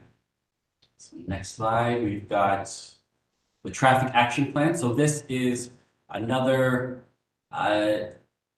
a body of work that happened before the study began, and this was approved last year. And essentially what the traffic action plan does is, what we've heard from the community is that traffic congestion in Liberty Village is not great. And so the traffic action plan seeks to alleviate some of those stresses, including, so it reinstates the idea that we're going to have a Liberty New Street, which will be another east-west in and out way to get into and leave Liberty Village, and that will be along the exhibition corridor, so we're to the south. And it also implements various ideas to improve traffic. So for example, we have a construction hub here and a events hub. So when there's construction and there's events, we have traffic agents out there that are guiding traffic. And next slide. So from a land use map perspective in the official plan, we have, it's really divided by West Village, which is and East Village. So West Liberty Village and East Liberty Village, and the dividing line is Hannah Avenue right in the center there.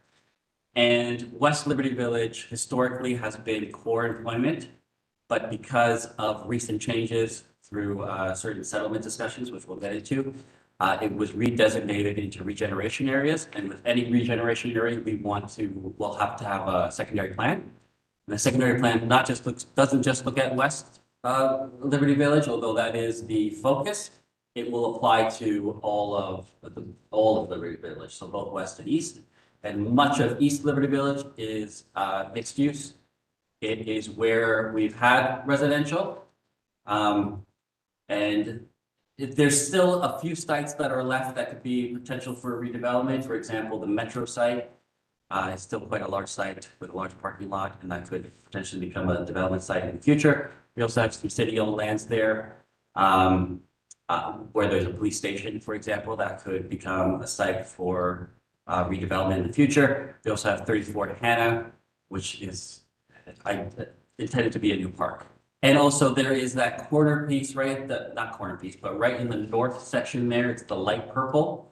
That is now general employment areas. That has been redesignated to mixed use, and that was done very, very recently.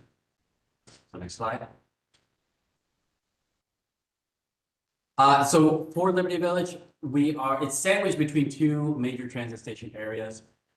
The King Liberty Go and Exhibition Go. And so for King Liberty, it's actually a protected major transit station area, which means that it has a density of permissions of 6 to 8 times.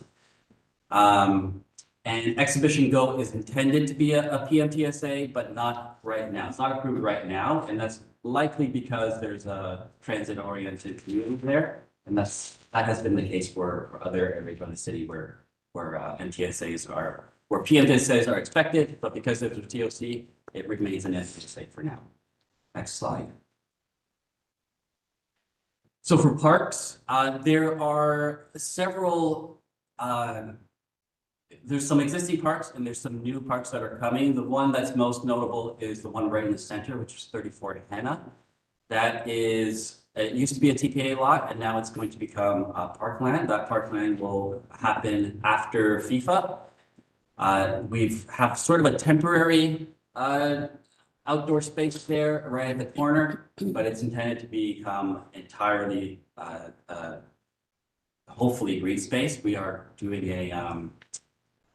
a design competition for that right now. Next slide. And then for city assets. So Liberty Village is actually quite rich in city assets. And there's lots of potential here. So we've sort of noted number 4 there being the police station. We've got number 2, which is a transportation services facility, which is potential for areas for community services facilities. Number 3 there is the archives building. Number 1 is 34 Hannah. Number 5, that big piece of land there, that's Lamport Stadium as well, which is going through its own RFP process. It hosts the Lamport Stadium itself. On the shoulders, there's green space, and then on the south, there is a surface parking lot by the TBA and a revenue center that's intended to be. And then for Liberty for All overview, so I'm going to get through this rather quickly here because we have, so why did it get changed from core employment to regeneration areas? Basically a settlement through OPA 231. That settlement, OPA 231 was citywide economic policies, and and those were appealed, and the appeal were negotiated for settlements, and that settlement was reached on December 4th, 2023. Next slide.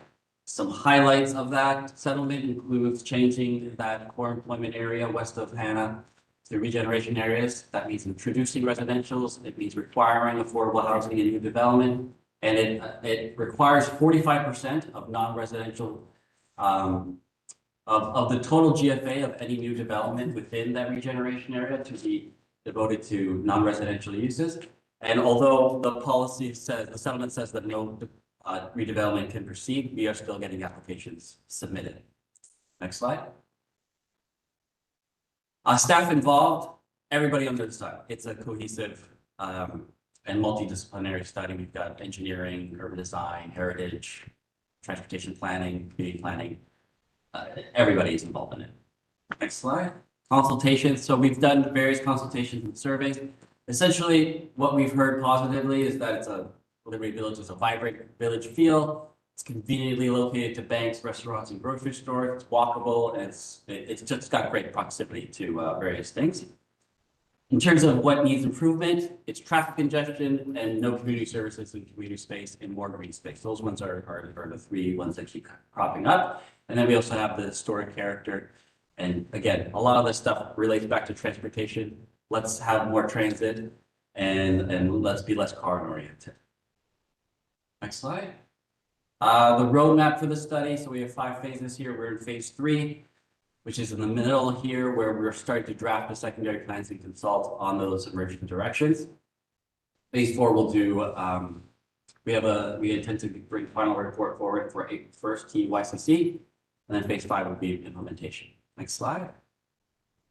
And so for the heritage context, I don't turn it over if you might already make it. So the distinct area of Liberty Village, as we know it today, comes from its unique and intact concentration of buildings that reflect its history as a significant area of industrial production and labor activism, spanning the mid-19th century to the present. And as part of the regeneration area study, Heritage Planning conducted a cultural heritage resource assessment, which included the formation of a heritage focus group. And through that process, a historic context statement was produced, which uses a thematic approach to explain the area's contemporary form and character by identifying significant periods of historical evolution. And the full version of the historic context statement is available on the project website for anybody in the public to read it. So since for time immemorial, Toronto has been home to Indigenous peoples, and while no places within the study area are known to have heritage value to Indigenous communities, the land surrounding Liberty Village does have several sites of archaeological potential, as well as archaeological sensitive areas connected to Indigenous peoples in the early colonial period. Following British settlement, the area was part of a vast tract of land reserved for military purposes, and it did not see much development until the 1850s when railways were built through the area and portions of the land were transferred from public institutions, including the Central Prison for Men, which was constructed on the west side of Strawn Avenue in 1870. And in 1880, prison labor was used to construct the Mercer Reformatory, which was Canada's first prison for women. Today, the Roman Catholic Chapel in Liberty Village Park is the only remaining structure from the men's prison. And the Mercer Reformatory was demolished in 1969 and later replaced with the Lamport Stadium. So the railways provided easy access to resources and markets and were a catalyst for industrial expansion in the area between the 1890s and 1940s. And this industrial growth is evident in these 2 fire insurance plans from 1903 and 1924. In particular, the area also developed a concentration of specialized metalworking companies and became an important site for labor movement within the city. And companies in the area contributed to the war efforts of both world wars. Then later in the 1970s, industry began to recede from Liberty Village, and throughout the 1980s and early 1990s, the area west of Hannah Avenue became known as a hub for creatives and new media companies who adapted the vacant industrial buildings for new uses. In contrast, the portion east of Hannah Avenue, which had been defined by the former Central Prison Complex, which was taken over by the Inglis Company, that was designated mixed use and was almost entirely redeveloped, as we know, with condos in the early 2000s. So the historic context statement allows us to understand how properties relate to and support an area's context and identify which properties and landscapes might be important to its history and identity. So some of the character defining features that we've identified here include the concentration of late 19th to mid 20th century industrial buildings, remnant rail spurs and smokestacks, courtyard spaces within building complexes, mid-block connections which facilitated the movement and storage of raw materials and manufactured goods. In addition, many properties are also associated, as I said, with the labor movement history and wartime production efforts. As of earlier this month, there are currently 33 properties on the Heritage Register in the area, including 12 listed properties and 11 properties designated under Part 4 of the Ontario Heritage Act. And these properties are concentrated in the regeneration area study boundary. And one of the outcomes of this study and the Cultural Heritage Resource Assessment is the identification of a list of additional properties with cultural heritage value or interest. And the final results and recommendations of the CHRA will be reported out to council in tandem with the final report for the secondary plan.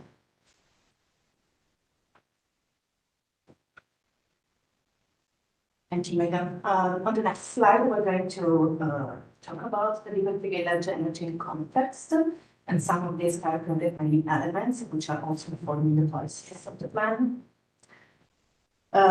On this slide, we're looking at the structure of the area. We know the Liberty Village, without going through the info that was already covered. We know that the area is quite detached from the rest of downtown, mostly because of limited access routes due to the presence of the railway infrastructure to the north and to the south. Liberty Street is the main and only east-west connection that spans the full length of the area. On this slide, Hannah Avenue is highlighted as a dividing line between the east and west village. Jefferson and Atlantic Avenue are critical for north-south permeability, as they are currently one of the main ways to get in the village from, especially coming from east. The future King Liberty Station to the north and the exhibition Ontario Line and Road Station to the south will reinforce this role. And then the introduction of the new Liberty Street will bring relief and improve accessibility to the area, completing the emerging network structure. On this slide, we can see how there's a emerging central portion of the area where most of the pedestrian traffic is anticipated, while we are also showing the existing and future gateways, which are in line with the gateways identified in the public freedom strategy. In terms of streets, the west portion of the area, we have an existing west street network with additional north-south streets. Typically, we observe a fragmented pedestrian infrastructure, no sidewalks in some instances, prevalence of street parking. The public realm strategy identifies streetscape improvements, as well as potential holes, which are depicted in this slide. A characteristic of the West Village is the presence of existing low street walls, ranging generally from 2 to 4 stories, with some taller example. While another character-defining element is this network of formal and informal mid-block connections that are used to move around the area, enabling permeability for the large industrial blocks. And we can see some examples in these pictures.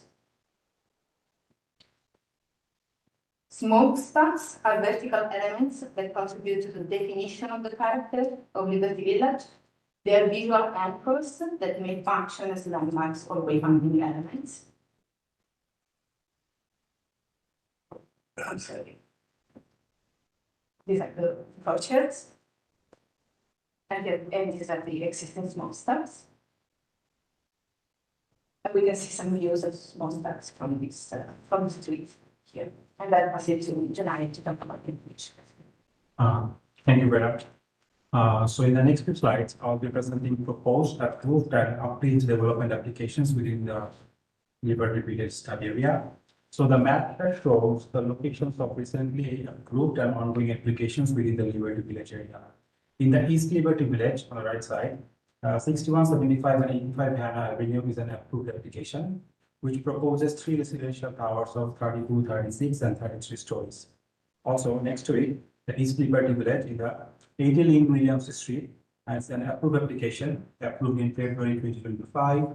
It's 44 stories and being the tallest building approved in this area. On the south side of Liberty Street, in the West Village, 25 Liberty Street and 135 Liberty Street, both are approved application for a 12 and 11-story office use building with retail use on the ground on the south side of Lambeau Stadium. On the south, closer to the exhibition GO station, 3 towers has been proposed by Metrolinx, which will be a transit-oriented community. The towers are 44, 38, and 54 stories in height. And lastly, in the southwest corner of Liberty Street and Fraser Avenue, 147 Liberty Street, a 55-story residential tower has been proposed, which is currently under appeal. In the next slide, there is a aerial 3D view of the Liberty Village that shows the recent applications with their respective height in comparison with the existing character of the Liberty Village. The next slide, it shows the overall study area in 3D view one more time from the southeast corner, which also shows the recent application based into the context. So in the next slides, I will be providing a brief overview of some of these key development applications. 80 Lynn Williams Street is located in the East Liberty Village at the intersection of East Liberty Street and Lynn Williams Street. The rezoning application was approved by TUICC in February 2025 and proposes a 44-story residential tower. The development includes 520 residential units, along with 4 vehicular parking spaces and 575 parking spaces. The FSI for this project is 11.42. Through this application, city secured several public realm benefits, including a small-scale public park, 2 mid-block connections, a wider sidewalk along Lynn Williams Street, a daycare space on the ground.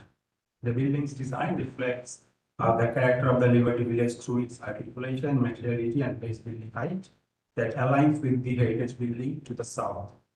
Given its proximity to the railway corridor to the north, the proposal results into minimum shadow impact into the surrounding area. In the next slide, it shows 61 to 85 Hannah Avenue and 120 Lynn Williams Street, which was approved back in 2023. This proposal consists of 3 residential towers, 32, 36, and 33 stories. It includes a mid-block connection and a public park linking Snooker Street to the East Liberty Village. Next slide. And submitted in May 2025, this proposal is for 147 Liberty Street, which includes a 55-story residential tower above an existing heritage building at the southeast corner of Liberty Street and Movat Avenue. The development proposes 732 residential units supported by 30 vehicular parking space with 1 level of underground parking and 736 bike parking spaces. As mentioned earlier, this application is currently under review and has been appealed to OLT. Lastly, this is the transit-oriented community close to the GO exhibition station, which proposes 3 towers, 54, 38, and 44 stories, which was previously in the range of 19 to 21 stories. This proposal consists of 1,448 residential units and have an FSI 12. This proposal will include the GO Transit station, some part of it, a wider sidewalk connecting Atlantic Avenue to Hang Avenue, and will also include a box space. And I will pass it to George for the slides.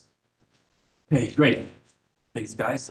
So this is really just talking about the emerging directions of the plan. And so for start, we're doing land use. And so for land use, right now it's the 45% that's required of the total GFA for non-residential. We are looking at whether or not that number is appropriate. And we're doing that through a land use economic study with a consultant, NBLC. We hope to get that study done by the end of this year, so that's in time for the final report. And, you know, non-res in this portion is actually quite significant. So it incorporates about 15% of the jobs across Toronto. So it is a good employment hub. So we're just trying to see how best we can allow for these businesses to continue and to grow while still also allowing for residential growth. Next slide. So for streets and sidewalks, the purple dotted line, that is Liberty New Street. It is currently tied up with the Exhibition Go improvements, and once those improvements are done, that road will be delivered either with Metrolinx or as a partnership with the city and Metrolinx. It's captured in the official plan already, and it will be another east-west way to get in and out of Liberty Village. The red is a Snooker Street extension, and that extension started with 61 Hannah, and we hope to continue it once the metro site eventually comes in, which I don't think will happen for another probably a couple of decades at the very least. And then the blue lines there, that's prioritized for streetscape. So that's along Liberty Street, East Liberty Street, Atlantic, Jefferson, and Hannah Avenue. These are your main pedestrian pathways, and so we want to improve those streetscapes as much as possible. And that could happen through redevelopment or through capital works. So we sort of touched on this for character defining reviews.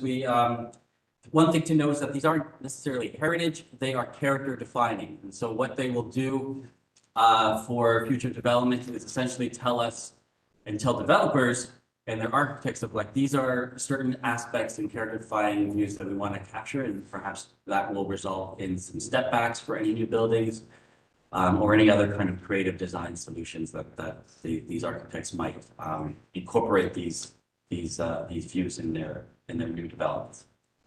Next slide, heritage. Megan, are you? I can speak to this. So, One minute. Okay. so tentatively, an additional 22 properties have been identified for potential inclusion on the Heritage Register, and those are identified in blue.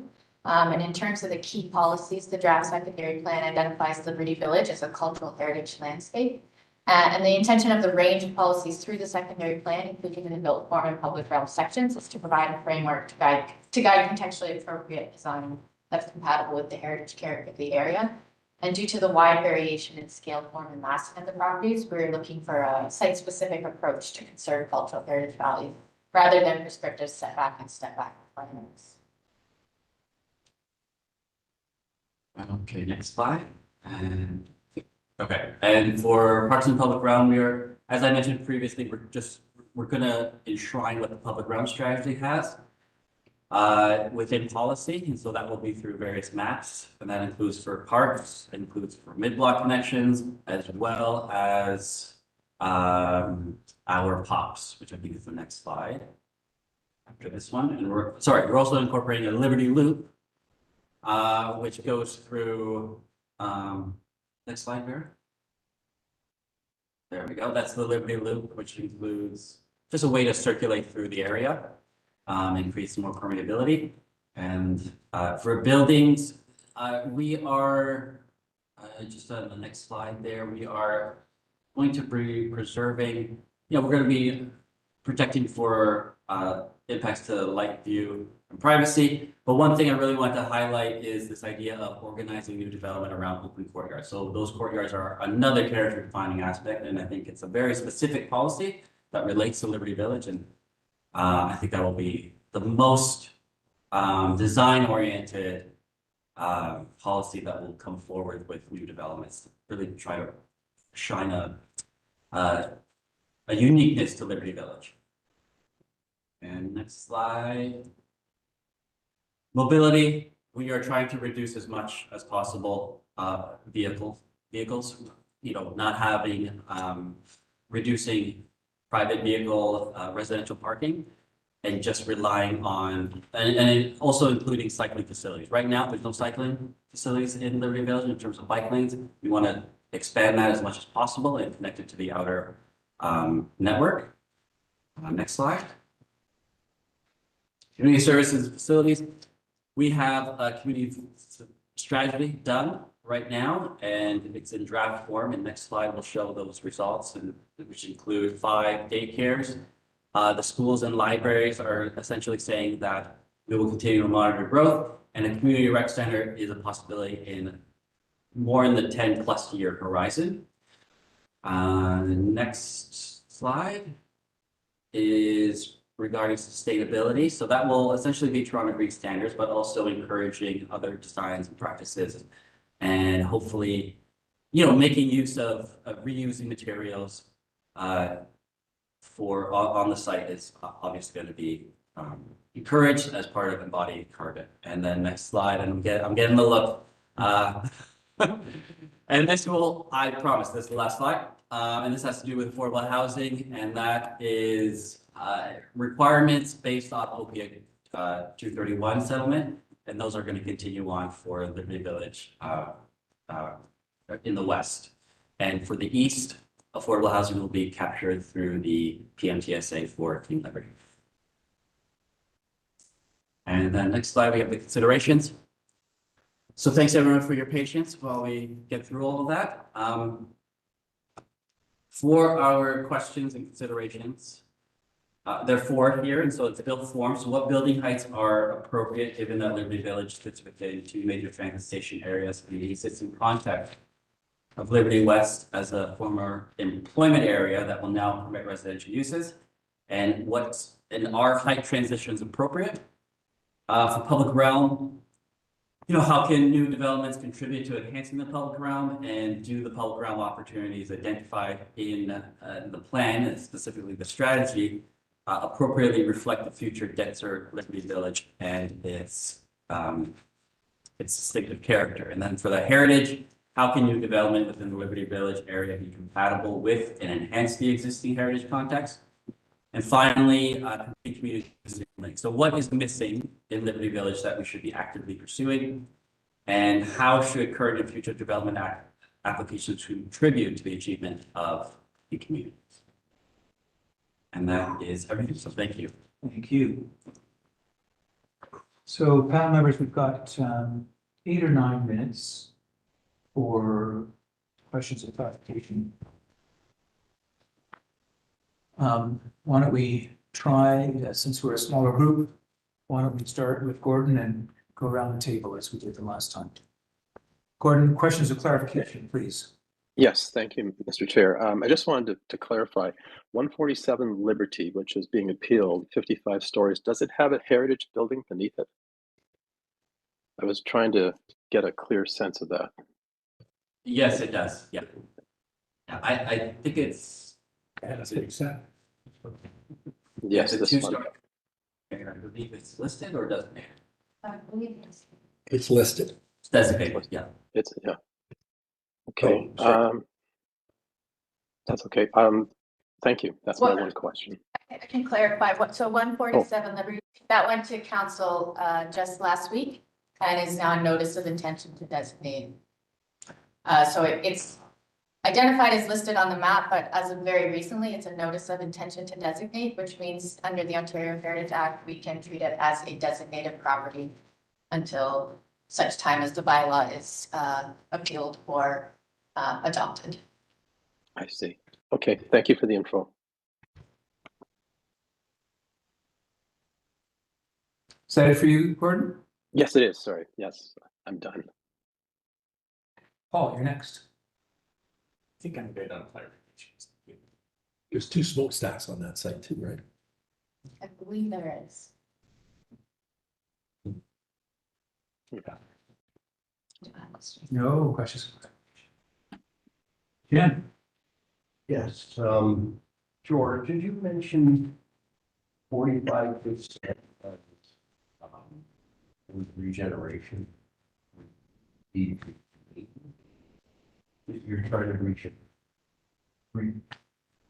What does the 45%? Yeah, right. So right now, what the settlement is for that regeneration area, so is that if a new development comes forward, the total GFA of that new development, 45% of that total GFA would have to be employment, would have to be non-residential uses. And then the 55% could be residential. Okay. That's in the agreement. As per the OPA 231 settlement. Settlement. And then the 6 to 8 times density. Yeah. That is being required. Can it be met and retain the historic buildings you have identified, or does the conversion of historic buildings to residential affect 45%? And all of the historic buildings we save and still meet the 6 to 8 times density in either height or spread, I'm not sure. Right. So for the 6 to 8 times, that's part of the PMTSA, right? The protected major manifestation area. I think if you're 200 meters from the station, it's 8 times, and 500 meters, 6 times.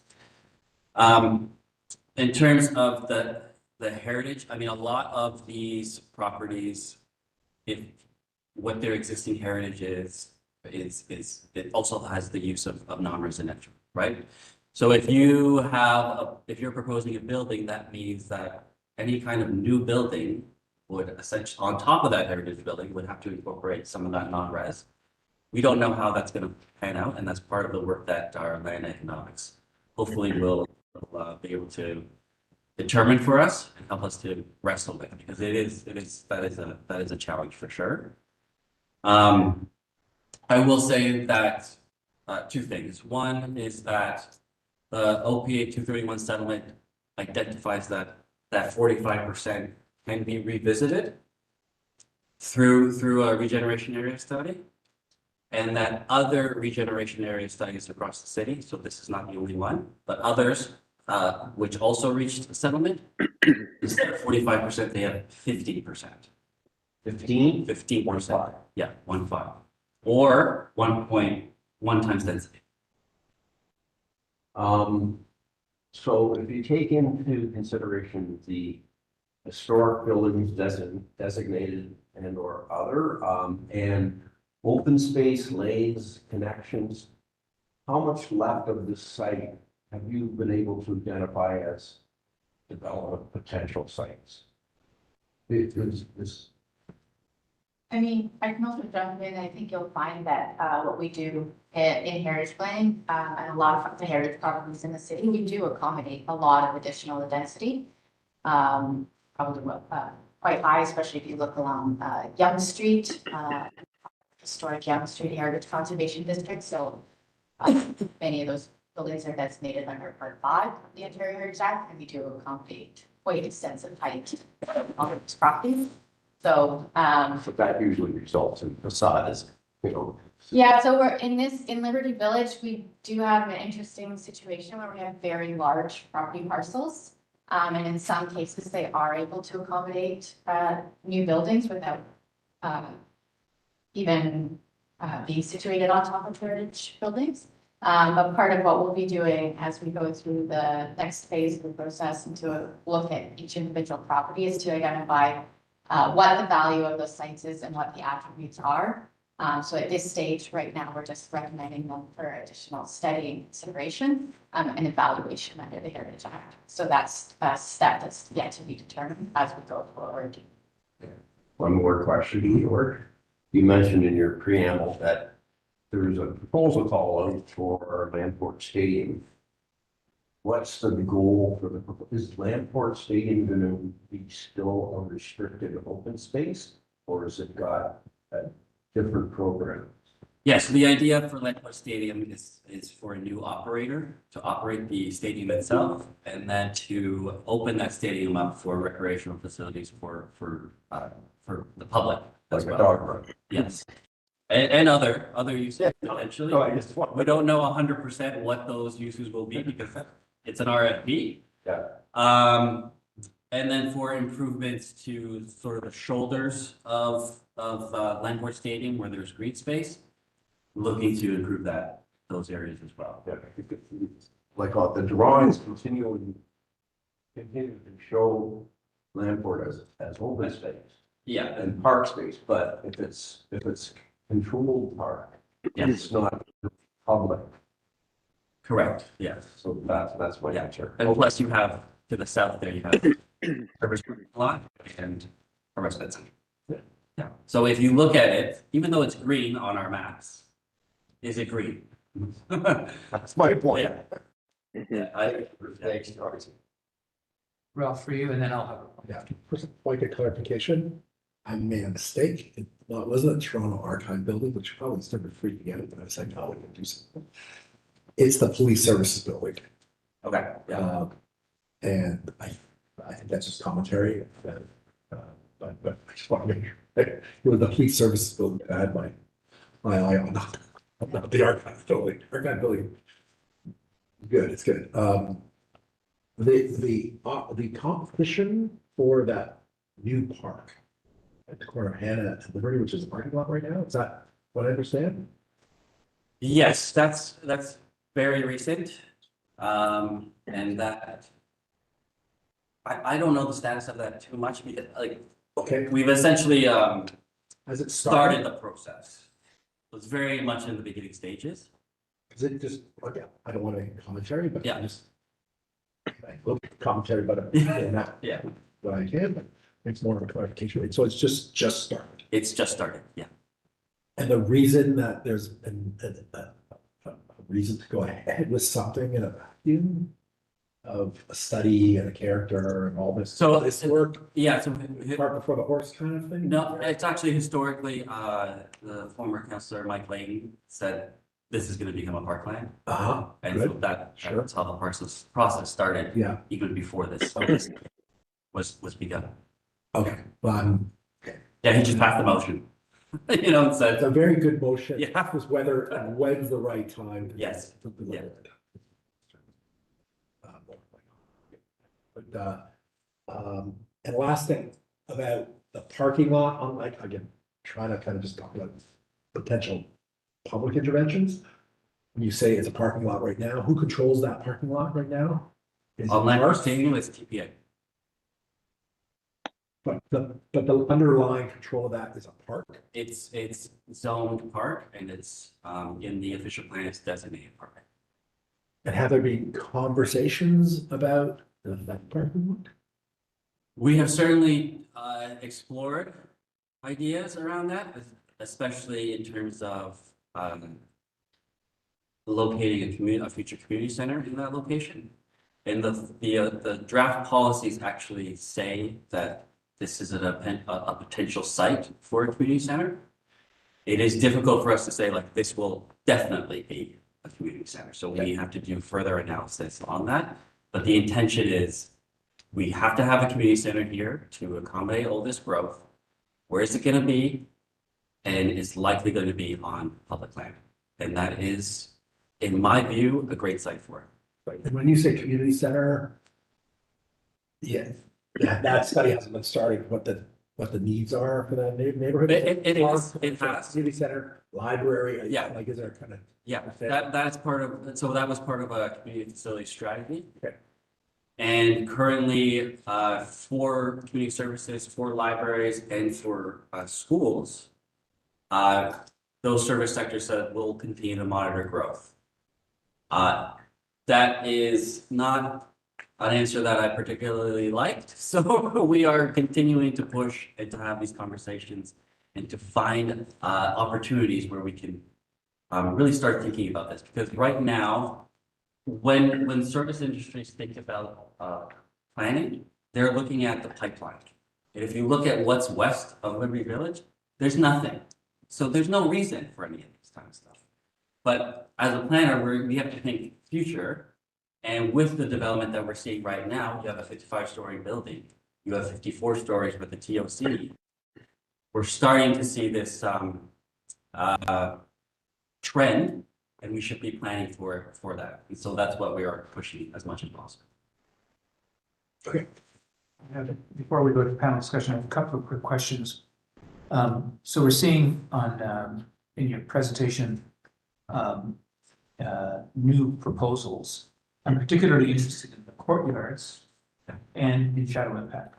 I'm looking at the proposals, in particular the purple ones as part of the MTSA lands, but others, and I'm thinking courtyards and shadow impact. I'm not seeing the presence of courtyards in those proposals, and I'm seeing many shadow impacts. Are either of those going to be ways of influencing approvability in the future, or are you seeing that as being aspirational and not enforceable? You can give me a thumbs up or a thumbs down on that. Yeah, those are good. And to be frank, I part of our considerations was to ask you guys. Clarify, are you talking about shadow impact On on adjacent properties or in adjacent parks? No, on the courtyards. But that, Not on the parks. not within the courtyards. That's a different story. I'm just thinking, I love the idea that the character of this is chimneys and courtyards. Yeah, How and can you imagine, and are there I think that examples? would be difficult for the courtyards. Yeah. Just based on what we know in the official plan right now. However, It's not impossible, but given the What landscape, is difficult for the courtyards? to protect them from shadow. Oh, okay. sorry, I'm going to take that back. Not so much protection from shadow. I'm thinking about enforceability as a built form in Oh, I see. in Yeah. and the Liberty Village. Yeah, yeah. I think true policy is like, for some lands, it's possible, because like, as Megan already mentioned, that some of the parcels are big, that they can accommodate a different type of build forms, and within those build forms, we are envisioning to secure some of these courtyard spaces. Okay. I'm sure others will comment on the urgent need for clarity on that, because having tried to pursue some in projects of my own, they're very challenging to fulfill even the guidelines plan. So I strongly support that. I can add one thing, you're talking about the existing courtyards, right? Within the heritage buildings. And that the future development would include also. Yeah, so. You're promoting courtyards. And talk about the ones that are, any heritage building that may have a courtyard, because some of those elevations also have heritage attributes, and therefore preserving them is important. In terms of future courtyard, again, we need to think about it a bit more. It could be aspirational, because with the new mandate density, it could be a bit difficult to secure them. It's not impossible, but that may result in additional height, eventually resulting in more shadow. But it's about finding those Balance. Okay. Thank you for letting me have the digression. Members, starting with you, Gordon. We'll follow the same order as the previous time. Gordon, Paul, Olivia, Jim, and Ralph. So Great. starting with you, Thank you. Gordon. Thanks, Mr. Chair. And just one last thing. We've got about, what do we have? We have about 25 minutes. And we are 5. Is that right? 1, 2, 3, 4, 5. Yes, so about 5 minutes maximum each. Okay, great. Thanks very much. Thanks to the city team. I can appreciate the number of people that you identified on the team, because this is such an important study that you're going through. And it's interesting because today we've seen 2 projects, and one where we're asking questions or making comments about how to create or basically create character to a new development, a new part of the city, which is so important, because then it's just not anywhere, it is somewhere in particular. And so it's interesting, because the first one was, where do you find it? And here is the opposite. There is so much of it, and yet there is also so much in the way of transit, public transit capability here, that one creates the danger of really negatively impacting the other, which is so much needed. When I looked at this project, I went on a little mind journey here, looking at where else in the city of Toronto, in the downtown area, there are a critical mass of heritage buildings, old buildings that are not just one offs. There's a collection of them, and you can actually feel and put yourself in the environment that would have existed. The distillery district is a one example, and I could say that Christie's could have been out further west, but as far as I can tell, the new development doesn't include much at all of that heritage. And I look at those two as an example, and I go, well, I think one we really want much more than the other, and I think I'm going to use that as my base here. And I look through some of the lost opportunities, and since 2007, there have been a number of lost opportunities relative to buildings or sites of great importance, and with enough of that built form character that it really makes a difference in terms of being a place of choice. It's not just anywhere. It's got its history, and it's there, and you can walk through it, you can feel it, and you know that it was part of the history of the city. And so I was wondering if you could go to image 41 or page 41. I think it includes an aerial view. Yep, that's the one. And nope, go back to the view. If you could. Yep, that's great. That's excellent. So I looked at East Harbor, and I went, okay, we had seen the project. There was quite a compelling design that had been done. I believe there was a change in the developer, and as a result, the buildings themselves and all of the wonderful possibilities vanished. And if I'm wrong, correct me. I'll go to the good stuff. Brickworks is a good example of where things were very successful. I think the waterworks is an excellent example, and I'm going to look at this relative to the heights that are showing up in this diagram on the screen in just a moment. I think East Liberty, coming close to home on this site, is a very cautionary tale. And I realized that on that end of the site, overall site, there were fewer heritage buildings than there are on the west end. But nonetheless, I think we can see very, very close at hand what considerable density, even density that is for its time, which was relatively high, but even now you can see in this diagram on the screen, it is relatively low. And I think the conundrum, and it's starting to come out in the questions, is how on earth do you maintain and keep this heritage? If I look at the short blue buildings, 11 and 12 stories high, I would say that those would stand a better chance of fitting into the context and not, frankly, ruining the heritage compared to the 55-story tower over a heritage building. Do I believe that those heights of buildings do not belong here? I think maybe that one does not belong where it is. When I look at the diagram that has been shown where heritage buildings are located, if you go to the south towards the tracks, if they have to be there, that be the place. And that I think wherever possible, that you try to make use of the, I call it the ghost or the memory of the enclosed courtyards and the walkways as at a humane scale as possible in order to be able to have height, but also use the memory that is so enjoyed by people of walking through a space that has places of discovery, and it becomes an intriguing place.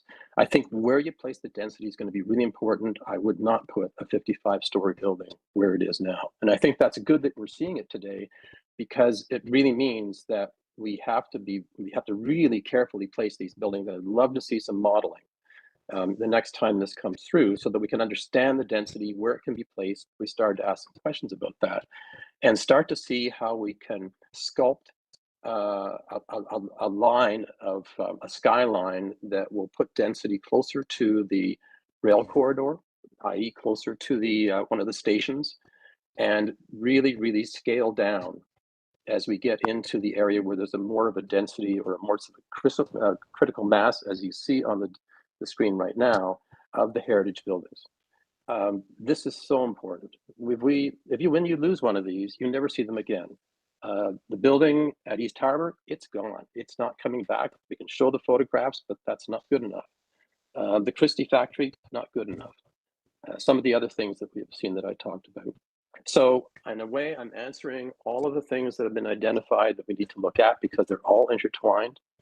And I look forward to seeing modeling that shows how we can achieve that. I have a hunch that it's possible. The developers may not agree, but I think it's worth fighting because if we don't do it, we're going to be really, really unhappy with ourselves as we look back and unfortunately miss another circumstance of positivity. Thank you. Oh, thank you, Gordon. Seeing a sense of anxiety during his comments in just a few minutes. Sorry, I'm still calm. That's okay. No, it has nothing to do with you, Gordon. No, it's thinking ahead to 15 minutes. Paul. Yeah, thank you, Mr. Chair. I'm struggling to kind of collect my thoughts into a cohesive thing, and maybe that's fine this time. So I'm going to first just start by the non-res piece. I think it's important to keep it. It maintains that vitality. I have no idea if 45% is the right number, or 5 or 65, and so I just don't know. And I think part of it is it's not 0 and it's not 100%, but it also needs to be practical. So I'll leave you with that. But I trust the folks at NBLC to look at it. You know, how do you do this that you don't overwhelm the area with res that then kills all the kind of cool stuff? But then how do you not overburden it with employment that doesn't allow development to happen? Thread the needle.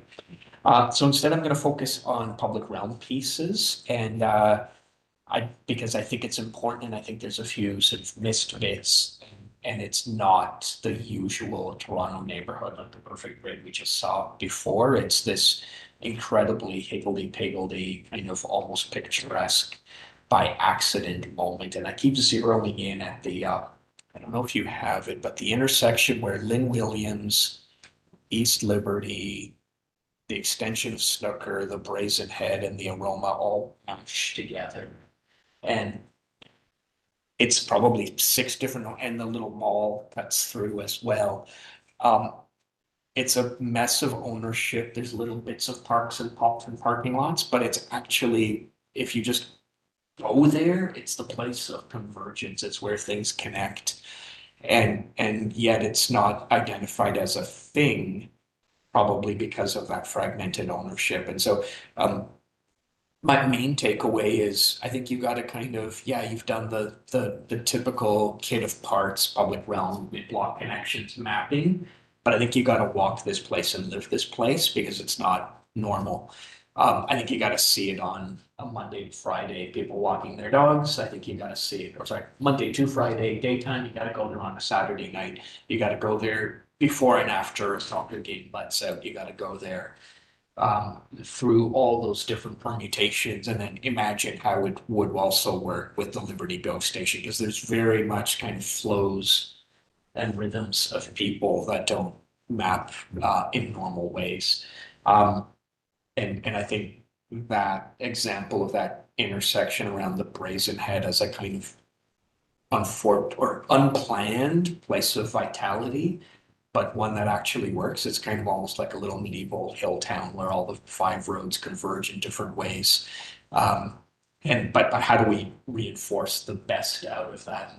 And I think there are other places, like the next one over is at Hannah and Liberty, where you've got the little parkette. I think it's a Pops with the 3 brewers and the local beautiful signage. But like that's the other thing all of these have is heritage to the south, or a parking lot to the south, patios, steps, roof patio, all these permutations with, taking advantage of the sun or catching the morning sun. Yeah, this one here with the smokestack, again, very kind of picturesque framing.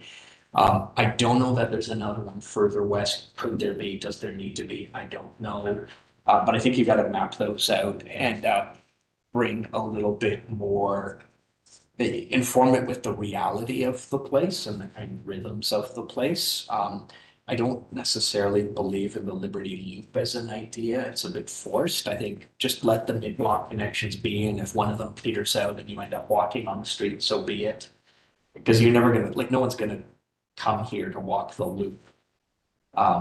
but they will walk to the bus stop on Dufferin, or they may walk up to the go elsewhere. And so I think just let it be and accept that it's a little bit messy and create those broad networks of redundant pathways.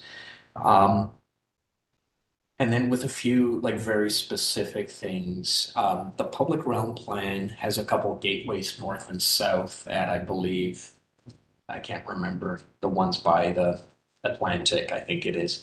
Hannah's going to be the real gateway at the north, right? Because that, see how it ends?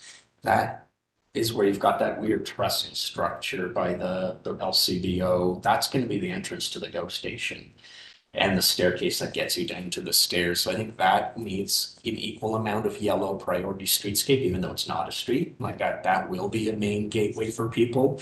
And then the other one I was thinking is the east-west connection on the loop that goes through the mall, for lack of a better word, I'll call it. Yep, right there.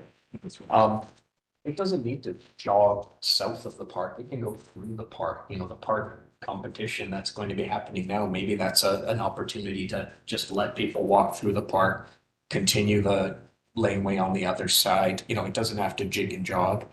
You know, let these things happen. And then if you're doing what I'm suggesting and kind of letting the streets be these sort of secondary public realms, or actually probably primary, there is this sort of typology here of the on-street parking, right? As the boulevard parking is everywhere because these were just warehouses. And so you see it up and down Hannah where I don't know what bulk barn is, and they're just nasty because they're great to park, but the sidewalks are about 3, if you're lucky, feet wide. And so how do you sort of manage that parking in a way? Yeah, here you go. Like there's literally no sidewalks. So how do we sacrifice some of that parking, make the street be what it needs to be? And then the mid-block connections can be kind of secondary or tertiary if they need to, but let's not force it. We've got a good network of connections. So I think my main takeaway is just sort of let's inform this with some mapping of how people truly experience this. Like do your best kind of William White impersonation, sit there for a couple days through different seasons, different days of the week, different events, and then use that to kind of add a layer of richness to the plan. Thank you. Thanks, Paul. Thank you so much for your presentation. Really appreciate just how challenging this puzzle is. It seems like a math question, but just doesn't add up the right way. And I think as Paul said, this is such a unique place. I think there's a level of advocacy where we can't provide rules that apply to the city here. And I don't know how that gets done, but that's on you to finish. I think for me, there's sort of a counterintuitive message that needs to come out through the engagement that there's this problem of congestion and that perhaps it can be solved by removing space for cars. There's just seems to be so many roadways that are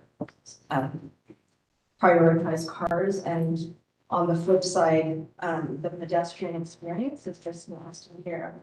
The sidewalks are narrow, they're hostile, there's not a lot of greenery along them. For me, pedestrian ambition is sort of a big key to improving this neighborhood.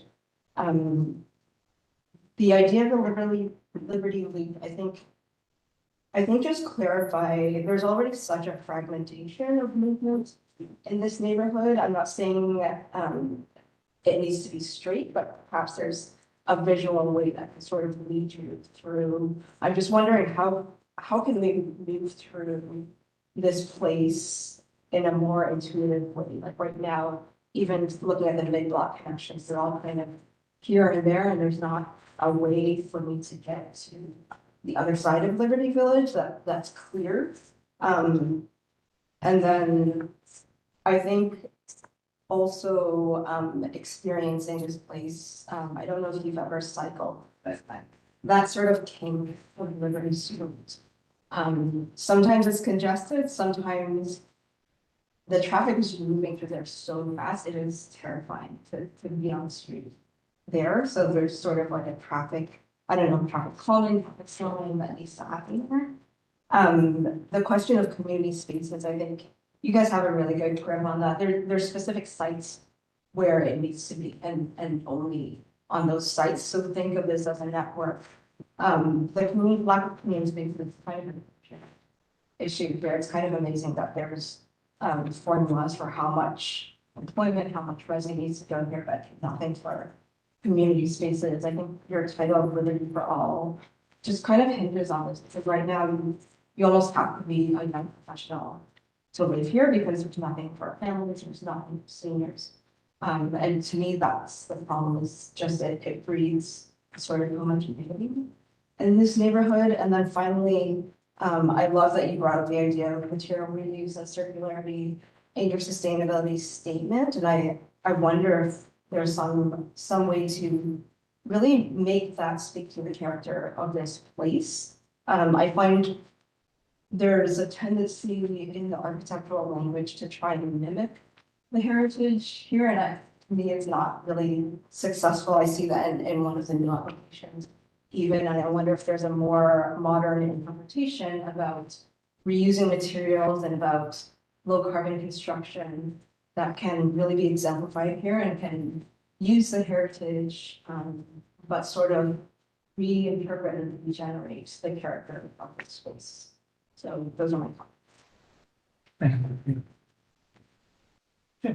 Thank you. Thanks for the presentation. I'm Mr. Chair, I'm really missing Anna, Dima, and James on these, because they would look a little bit beyond at the historical aspect, the transportation aspect, and architectural elements that I'm capable of addressing. Yeah. But I think it would be great if this does come back, we have their input on it. And I like this. I think it was Michael who said chimneys and courtyards. You guys adopted that one yet? That's a very good way to think of a site. And with that in mind, I wish there was a table that you would prepare that would look at the areas of all the laneways, you know, your array. How much area is that? How are those? And then another one combines the courtyards. And so we got lanes, courtyards, and park and open space. And that becomes an open space guideline of don't let new development infringe upon that amount. Actually request that new development adds to it as we heard, you know, more courtyards, more chimneys. And by more chimneys, this is where I get out of my depth. Paul, can we do central plants for developments where you have if the how big does the central plant have to, a development have to be to have a central plant for heating and those kind of things? And then guess what? You add a chimney. We get a new chimney.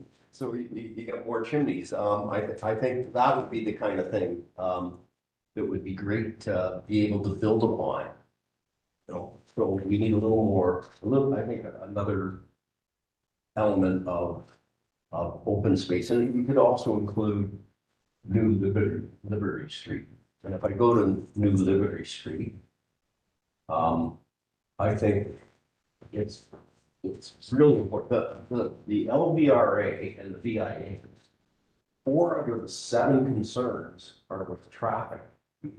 And one of them, the concern is you want an alternative entrance and exit. But what I see is Liberty Street is a speedway. Like, I think calm that street down, make it a promenade with a very big promenade so that the buildings on the north side of the street have cafes and that are facing south, and it has the naked courtyards. The south side of the street is a wonderful dog run. Because dog runs in just big open spaces don't work. Dog runs should be long and linear. If you put your dog in what is it, on the west side, and you walk beside them on the sidewalk as they go through and while we're still in the dog run. I think, and then there's little overlook over the track. You can watch the trains go by. I think that this street is key to developing how people will build upon the courtyards and the laneways. If this becomes almost an exclusive pedestrian lane with traffic calming, that traffic can go along at 30 kilometers. Don't let them go fast. You put the Doug Ford circles in, whatever you want, whatever Doug's promoting today, and you make that kind of thing happen. In terms of the future park and the purple buildings that we saw, if your buildings could line up in a north-south floor plate rather than an east-west floor plate, that would be way better for shadow studies and those kind of things. I think this is a wonderful place to put in new development. It's unfortunate that the residents are, if you're gonna have new development, you're gonna have more cars. And it's unfortunate that the residents don't, I don't know, when you make your public presentations, you can say, the province mandates this, there's more people. What do you want us to do? So less parking, no street parking, bigger sidewalks, more pedestrian road, even pave all the streets in unit pavers, don't pave them in asphalt. Those are all the kind of things left for the less bright urban space and more half a foot candle kind of lighting through the courtyards, romanticize the space, that whole kind of thing, and new plantings. Those are my comments. Sorry. Thank you so much, Jim. Ralph, Yikes. how are you doing? I'm having a hard time. It's a real conundrum. And I really sympathize. I'm trying to find ways to navigate. There's two aberrations, I think I'm gonna say, on this plan. One is the TOC, and the other one is the 55-story. And they just don't make sense to me. I mean, I get housing, I get a TOC adjacent to a station. I just don't get that. And it just seems like a yesterday, not today kind of solution. We're in a very different world, probably for the next 5 years. And I know that this is a 50-year plan, right? But it still seems a bit odd to me. And so I'm trying to say, well, like, do we ignore it or do we go ahead? I know we're not allowed to see the carpet factory project. The carpet factory project is either an incredible challenge because we want to do something right and then it becomes a precedent, and I'm just speculating in my head what it might be, or it becomes a tool of setting an exemplar for how to handle these important sites. The 55-story building is about 44,000 square meters, of which 43,000 square meters is residential and 1,000 square meters is office. I'm just going off of urban Toronto. So that's 2%, I think, non-res. Yeah, 2%. Right. So, is it an aberration? Right. And we've used this a lot in this term, a big ask. So it's not a big ask. It's a big ask, but not giving anything back. Maybe carpet factory is a big ask, but giving back. 16.6 FSI is an aberration. Should we be worried about it? It's so odd. It's so out of the realm of logic, besides of what we like or don't like. I'm not even looking at the building. And so, but it is moving forward a challenge, right? Because all of a sudden, an excuse is, well, we need housing and there is an OP and a settlement that we're bringing housing. So what is that? What is the form of, that's what you're asking us that question. So, I guess there's gonna be a really clever client and a clever architect that's gonna give you a red brick 50-story round inspired by a smokestack building. But I'm being a bit facetious here, to say the least, but I do think that it is something, and I'm looking at the turquoise buildings, 11 and 12 stories, worried about them. Because they look like appropriate.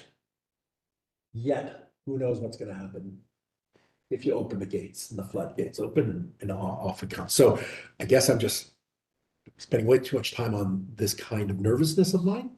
But I do think that there are tools. So an exemplar. How do you navigate within this context of heritage, non-heritage, but a kind of personality of a neighborhood, and be able to surgically include density that might not necessarily have an issue with height, but might be more sensitive. And it is, I'm gonna say, a performative process versus that requires a subtlety and respect and a conversation with people that are willing to play in the sandbox together. So I don't know from the way the regulatory framework is set up on how to do that, but I do think that there are big blocks, that the density can exist. Some of it could be mid-rise, some of it needs to be tall in order to deliver maybe a series of either open spaces. I'm a big fan of the courtyards. I think the blocks are big enough to actually embed a courtyard, whether it's shared with a number of properties to create those courtyards. But I do think that that's something that will allow a kind of personality and this network, whether it's connected or not connected, and weave it all together. I don't see a there. I see still, it was very interesting, the energy around a food store and a liquor store. There's something interesting. And of course, if I was maybe 30 years younger, I'd be hanging around at the Brazen Head a lot more too. There is a kind of interesting energy about those kind of funny spots. There isn't any conversation about that in the West Side. I think there's a lack of retail, strangely enough. I think one very small food store, like I think there has to be a place that is layered, that has support for families. And I think retail is gonna be a big part of it. I don't think we're worried about restaurants. It seems that the market's handling that pretty well, but I do think that that a more, I'm gonna say, mature retail offering, a commercial offering is important. A lot of these buildings are not that retail friendly. They're Piano Mobiles, or they're, really strong buildings that don't have the opportunity to engage in the public realm and animate public realm. And so I think that thinking about that and where that might go as well, and where that might actually create an intensive opportunity. I'm gonna go really quick. And service as well, because clearly you need the doctors and the dentists and all the other component parts of a rich retail and service commercial strategy. Landport Stadium, I think, is an incredible potential. And the saddlebags on either side, there's great opportunity there. That's where a competition should be, not necessarily maybe in the first instance in the middle. I think that should be placed on hold, that competition. I think it needs to be informed by a bigger picture of the neighborhood, because it may create a kind of amenity that is more about itself and not about a larger context of a neighborhood, because it may be more of a piazza and not a green space, and not hopefully a bunch of mounds and stuff that people have to just walk through. So I think, and maybe it's too big. Maybe there's a piece of program that can go into it that could actually scale it and mitigate some of the maybe build less animated buildings that surround it. I'm gonna go really fast now. I know I'm way over. Smokestacks, oh, yeah, so the police services building is an enormous opportunity. I think it should be part of this conversation. I see a mid-block connector dash through it. So I think you should go past that and imagine what it could be. The east side is really challenging. It's challenging on many levels. Traffic, lots of issues with safety. A lot of bad things have happened in some of those buildings. So I think to try to make it more community, you have this enormous pancake of a building that is kind of a fort that should be blown up. And you can create more parks, a school, more residential, affordable housing. Like, take advantage of an asset and let the police services building go somewhere less important. This is incredibly important, I think, to fix the damage that was done in the early 2000s on the Ingles site. Schools, I talked about Pardee. I know there's a heritage building, or not heritage yet, but looks kind of old. I think it should drive through, whether it's an internal connection, but just like you're dashing through, dash through all the way to the new street. Schools, whatever, community center, maybe the community center. I don't think it should go on the parking lot. I think that parking lot on the south side of Lamport needs to be green. I actually think the new park should be hard, places of gathering, places where those kind of neighbors get together, not in a more soft way in a park, but more intense. I think that a community center could go into the police services building, or part of the police services building, or it can actually be part of Lamport Stadium, one side or the other. Could actually be an amazing spot for a community. Community that actually engages the stadium. So the stadium isn't just a single use and it becomes much more intensified. Yeah. That would be an amazing competition to have. Lastly, there was one that I thought was, and then there's character. And it's a provocation. There was one, I couldn't find the diagram. There's one diagram of existing heights of many of these pre-modern buildings.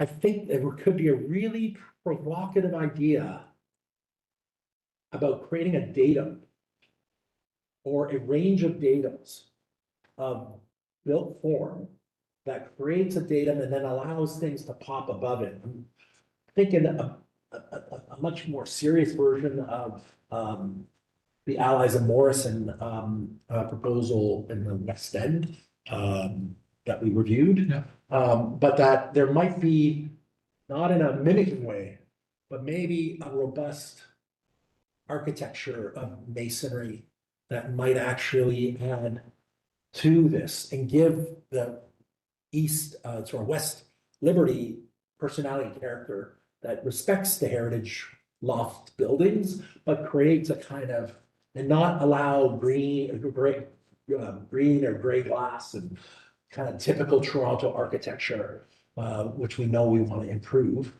and allow this neighborhood to kind of be a brick neighborhood. Maybe the glass parts go above that, and could be a contrast or not. But there was one rendering of a new building, I think, that was masonry, that just, all of a sudden my shoulders dropped and was much more relaxed.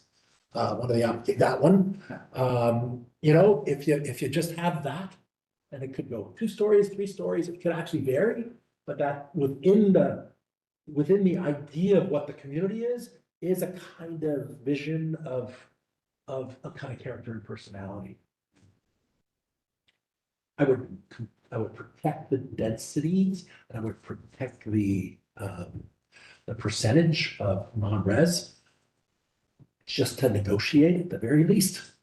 And so that's it for me. Oof. See if I have time to say anything at all. Probably not. Right. That's okay. We've heard some great comments. Lots to build on.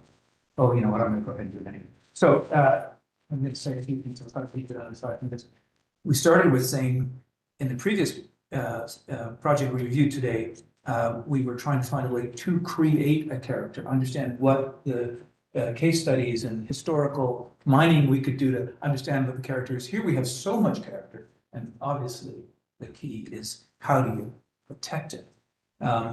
And we know that there have been lost opportunities. We've been on the panel, some of us, 3 of us anyway, since 2007, and we've seen ambitions and lost opportunities.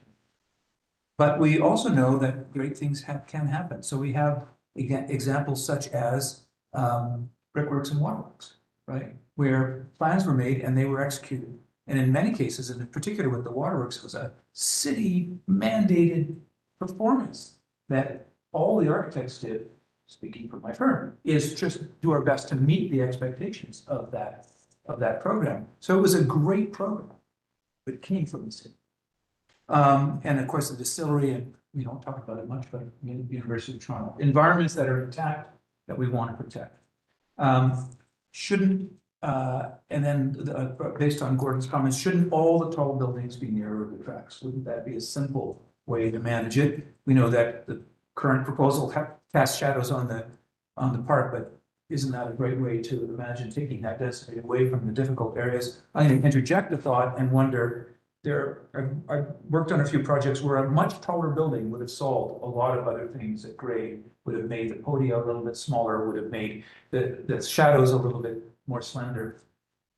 You know, and you've got a very tall building that isn't actually benefiting a courtyard or a chimney, but it would be wonderful if those buildings could, when proposed in the way that we're talking about further south, could they actually help preserve a district by being tall as opposed to just being tall to get the density. Anyway, we're hearing non-residential is crucial. The percentage of employment in this area is staggering, and the experts will be able to give you the percentage. It's hard to imagine what that will be in 2025.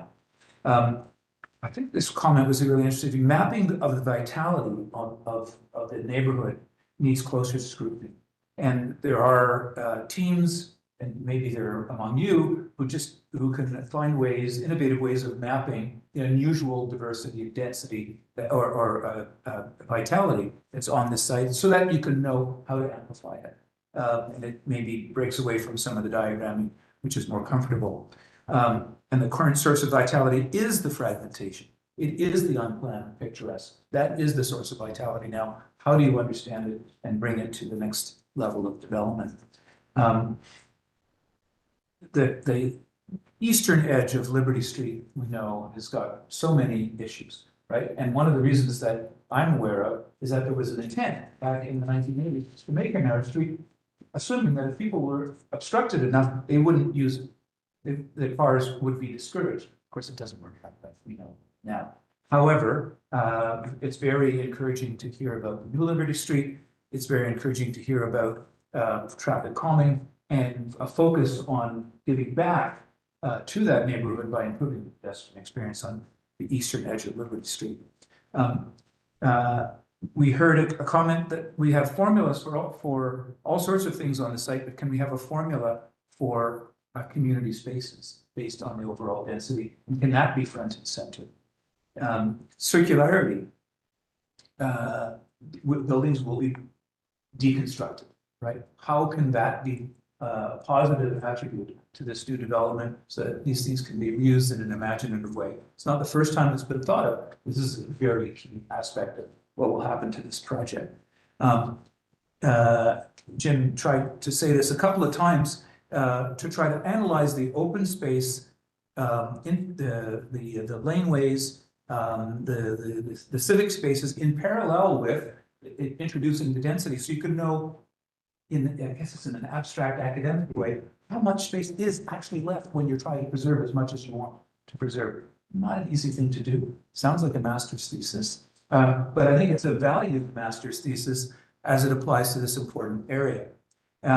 Jim also talked about romanticizing the space, thinking about lighting as part of the character, bringing trees and better paving materials to reinforce the character. That's many ways down the road, or many steps down the road, but essential to bring not only the current character into alignment with high quality public space, but the future character.